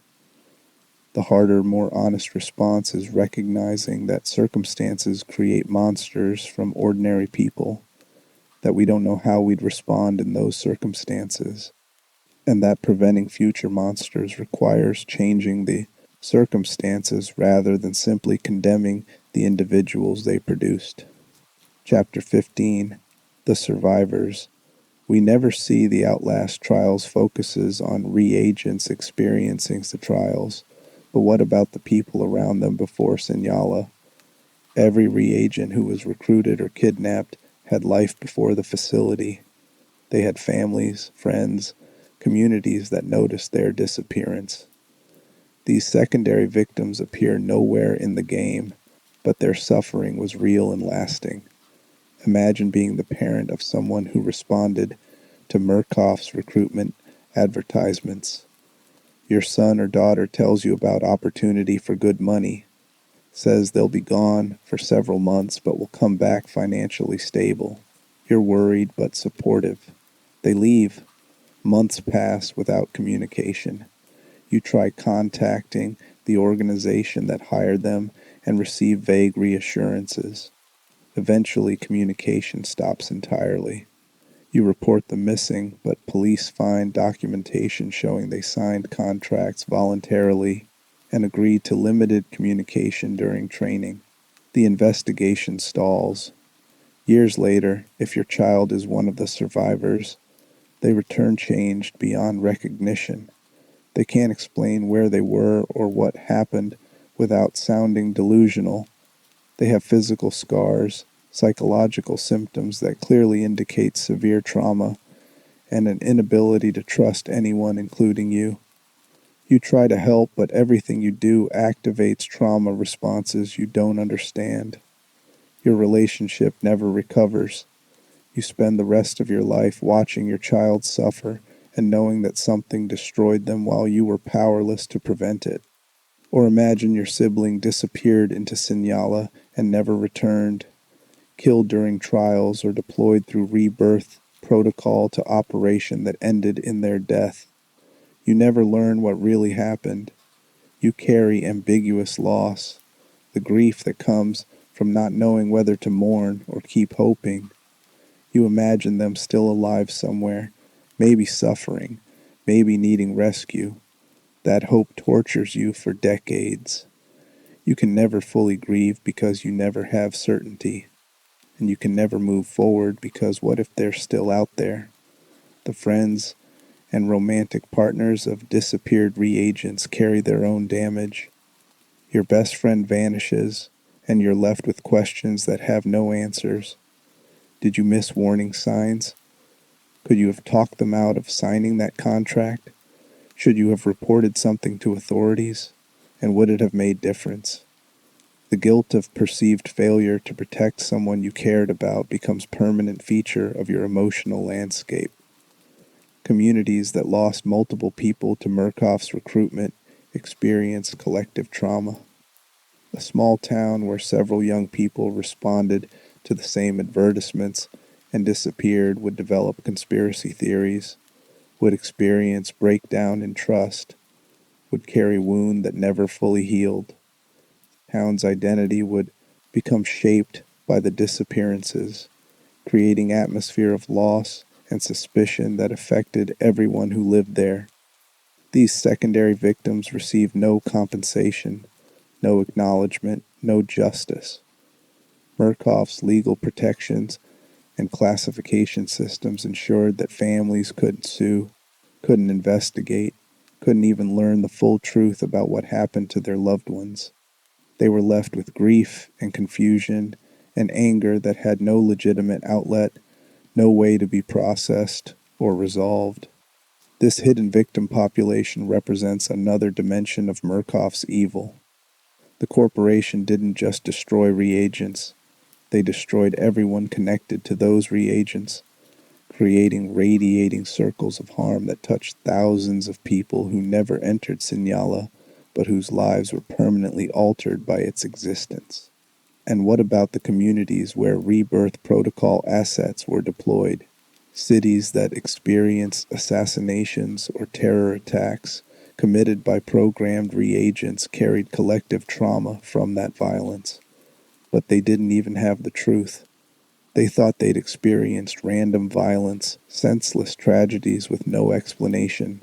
Not knowing that the attacks were actually planned operations created a different kind of horror. The world felt more chaotic, more dangerous, more unpredictable because the attacks appeared motiveless. If the truth eventually emerged, if documents revealed that certain attacks were actually Murkoff operations using programmed assets, the revelation would re-traumatize communities that had built meaning around the randomness. Learning that what seemed senseless was actually calculated might feel worse, not better. At least random violence can be accepted as tragic bad luck. Calculated corporate violence is betrayal, evidence that institutions are fundamentally malevolent, and that safety is illusion maintained only until powerful entities decide to shatter it. Chapter 16: What Outlast Trials Understands About Evil. The Outlast Trials succeeds as horror because it understands something crucial about evil that many horror stories miss. Evil isn't supernatural force that invades from outside. It's not aberration or exception to normal human behavior. It's emergent property of systems, appearing when incentive structures, power dynamics, and social conditions align in specific ways. The game never presents Murkoff as uniquely monstrous corporation that somehow appeared from nowhere. It presents Murkoff as logical extension of real historical patterns. MK Ultra existed. Corporations do conduct unethical experimentation. Governments do outsource atrocities to maintain plausible deniability. The Cold War did create an environment where national security justified horrific acts. The game simply follows those historical realities forward and asks what happens when programs don't end but privatize and refine. The prime assets aren't monsters in the sense of being fundamentally different from other humans. They're humans who experience specific combinations of trauma, exploitation, and opportunity. Leland Coyle is what happens when combat trauma meets authoritarian personality and institutional permission for violence. Phyllis Futterman is what happens when severe child abuse creates dissociative disorder and society fails to provide treatment. Franco Barbie is what happens when organized crime raises children as weapons and emotional development is sacrificed to utility. Each prime asset has origin story that's depressingly mundane: abuse, neglect, war, crime. These aren't exotic circumstances, they're common experiences that shape millions of people. Most of those people don't become prime assets because they don't encounter the right institutional exploitation at the right moment of vulnerability. But the potential exists wherever trauma and failed support systems create damaged people, whom institutions might recognize as useful. This is what makes the Outlast Trials more disturbing than games where evil is supernatural. You can't defeat a corporation the way you defeat a demon. You can't banish a system of incentives. You can't exorcise the social conditions that create prime assets. The horror persists because its roots are embedded in normal functioning of human societies, not in aberrations from that functioning. The game also understands that participation in evil doesn't require sadism or conscious malevolence. Most people who worked at Sinyala probably weren't cackling villains enjoying suffering. They were ordinary employees doing jobs, following procedures, earning paychecks. They rationalized their participation through distance, specialization, and ideological framing. The guard who moved reagents between trials wasn't personally torturing anyone. The technician operating sleep room equipment was just running machinery. The administrator processing paperwork was just doing clerical work. Each person's role was narrow enough that they could avoid confronting the totality of what they were facilitating. This distributed responsibility is how atrocities happen in bureaucratic systems.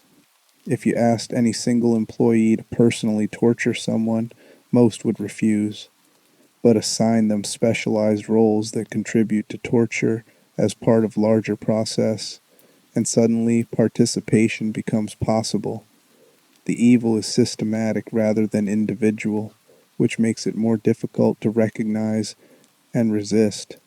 The game's various endings reinforce that there's no clean resolution. You might survive the trials, but you carry programming. You might escape Sinyala, but Murkoff continues operating.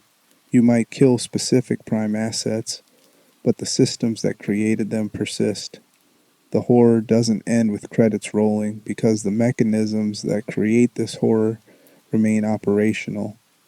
This is mature, sophisticated horror that respects audience intelligence. It doesn't offer comforting fiction where evil is defeated and normal life resumes. It offers uncomfortable truth where evil is managed at best, where survival doesn't equal healing, and where the war between institutional power and individual humanity is never definitively won. Chapter 17: The Wider Murkoff Universe. The prime assets of the Outlast Trials exist within broader narrative universe that extends through the original Outlast and its Whistleblower DLC. Understanding how Signala connects to Mount Massive Asylum reveals the full scope of Murkoff's operations and shows how the corporation evolved its approach across decades.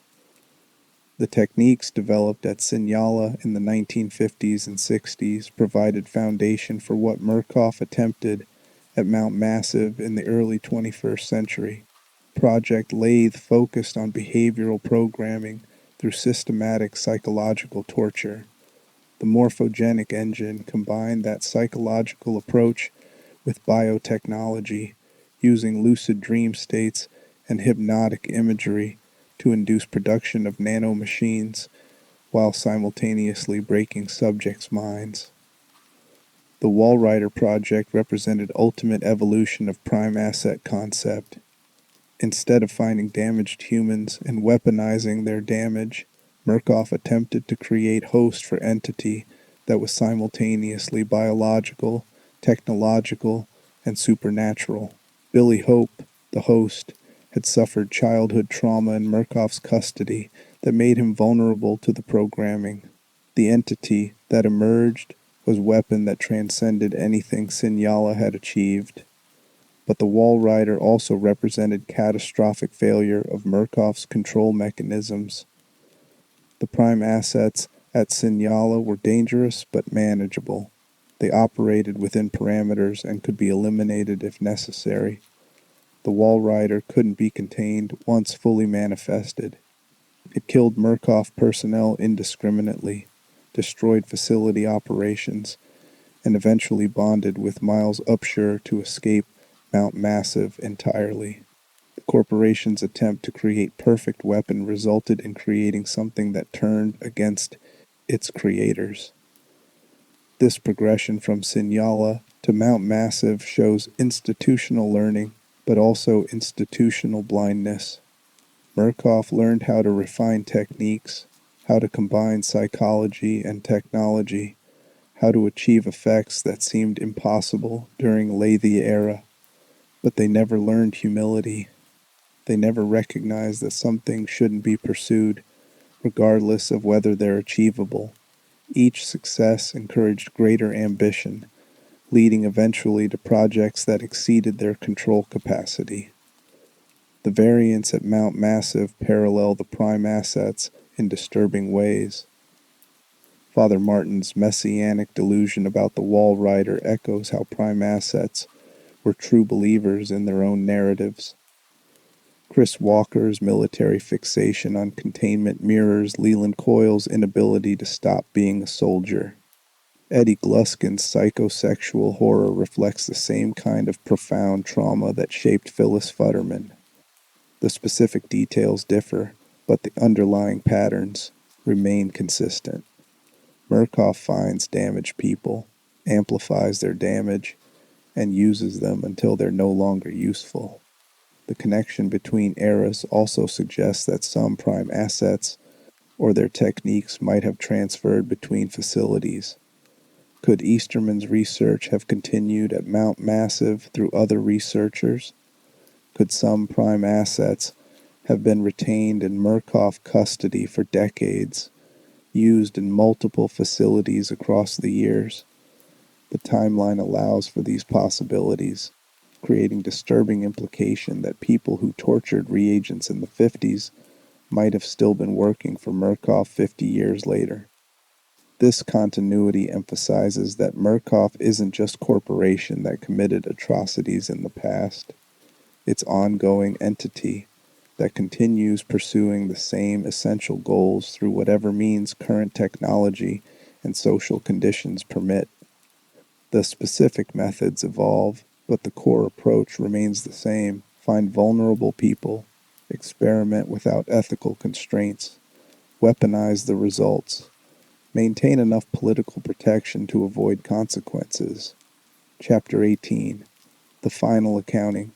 We've traveled through the complete lore of prime assets in the Outlast Trials, examining 8 distinct individuals, the system that created them, the impact they had on thousands of reagents, and the legacy that extends decades beyond Signala's operations.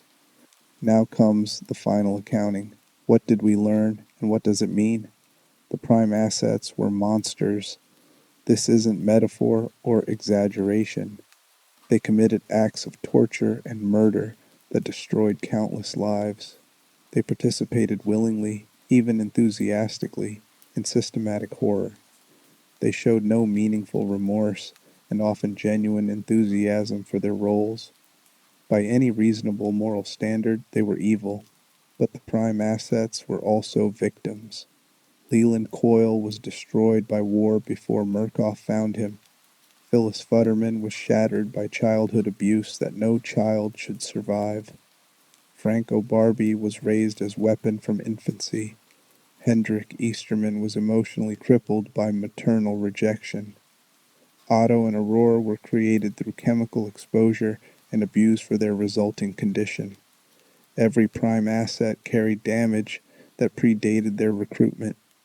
Both of these truths exist simultaneously. They don't cancel each other out. Understanding someone's victimization doesn't excuse their perpetration. Acknowledging their monstrosity doesn't erase their victimization. Holding both realities at once is uncomfortable, but it's necessary for honest moral reasoning about how systems create and utilize damaged people. The real horror of the Outlast Trials isn't the individual prime assets, it's the machine that produced them. Murkoff Corporation didn't create damaged people from nothing. They identified where society was already producing damage, positioned themselves to intercept the damaged, and built systems to transform that damage into utility. The corporation is evil not because it invented new types of suffering, but because it systematized the exploitation of existing suffering. This matters because the machine is still running. Not literally Signala, which is fictional, but the social mechanisms it represents. We're still sending people to war and providing inadequate support when they return. We're still failing to protect children from abuse and failing to treat survivors appropriately. We're still allowing organized crime and poverty to create environments where conscience becomes liability. We're still permitting corporations to operate with limited accountability. All the conditions that created prime assets remain operational. The uncomfortable conclusion is that new prime assets are being created right now, not for fictional Murkoff, but for real institutions that recognize useful damage when they see it. The specifics differ, but the pattern continues. Until we address the social conditions that damage people systematically, and until we dismantle the institutional mechanisms that exploit that damage, we'll keep producing the raw material that becomes weaponized against humanity. Individual responsibility matters. The prime assets made choices. They could have refused. Some people in similar circumstances do refuse, accepting death or severe consequences rather than becoming instruments of torture. The fact that some people resist makes the choice morally significant. Those who participated carry individual moral guilt that can't be fully attributed to circumstances, but focusing exclusively on individual responsibility lets systems off the hook. Yes, Coyle chose to torture, but the military trained him to kill, and veteran services failed to help him process that training when he returned home. Yes, Phyllis chose to harm others, but her father destroyed her mind first, and mental health systems failed to provide specialized treatment she needed. Yes, Easterman chose to design torture programs, but academic culture rewarded his achievements while ignoring his methods, and Murkoff provided resources that made his worst impulses profitable. The systems share culpability, not instead of individuals, but alongside them. Both must be held accountable. Prime assets should face consequences for their actions, and the systems that created, cultivated, and deployed them should be dismantled so they can't create new generations of prime assets. The Outlast Trials ultimately asks whether we're capable of that dismantling. Can societies that benefit from military violence, corporate exploitation, and institutional cruelty genuinely commit to eliminating the conditions that produce prime assets? Or do we prefer expressing horror at individual monsters while maintaining the factories that manufacture them? The game doesn't answer that question because it can't. The answer depends on collective choices that haven't been made yet, on whether understanding leads to action or just becomes another piece of other piece. Media we consume and forget. Conclusion: the prime assets live in systems. When night falls and you're alone with your thoughts, the prime assets don't seem quite as distant as they did before. Leland Coyle exists wherever untreated trauma meets authority. Phyllis Futterman exists wherever abuse survivors don't receive help. Franco Barbie exists wherever children are raised as weapons. Hendrik Easterman exists wherever damaged people seek significance through institutional power. And Murkoff exists wherever profit supersedes ethics.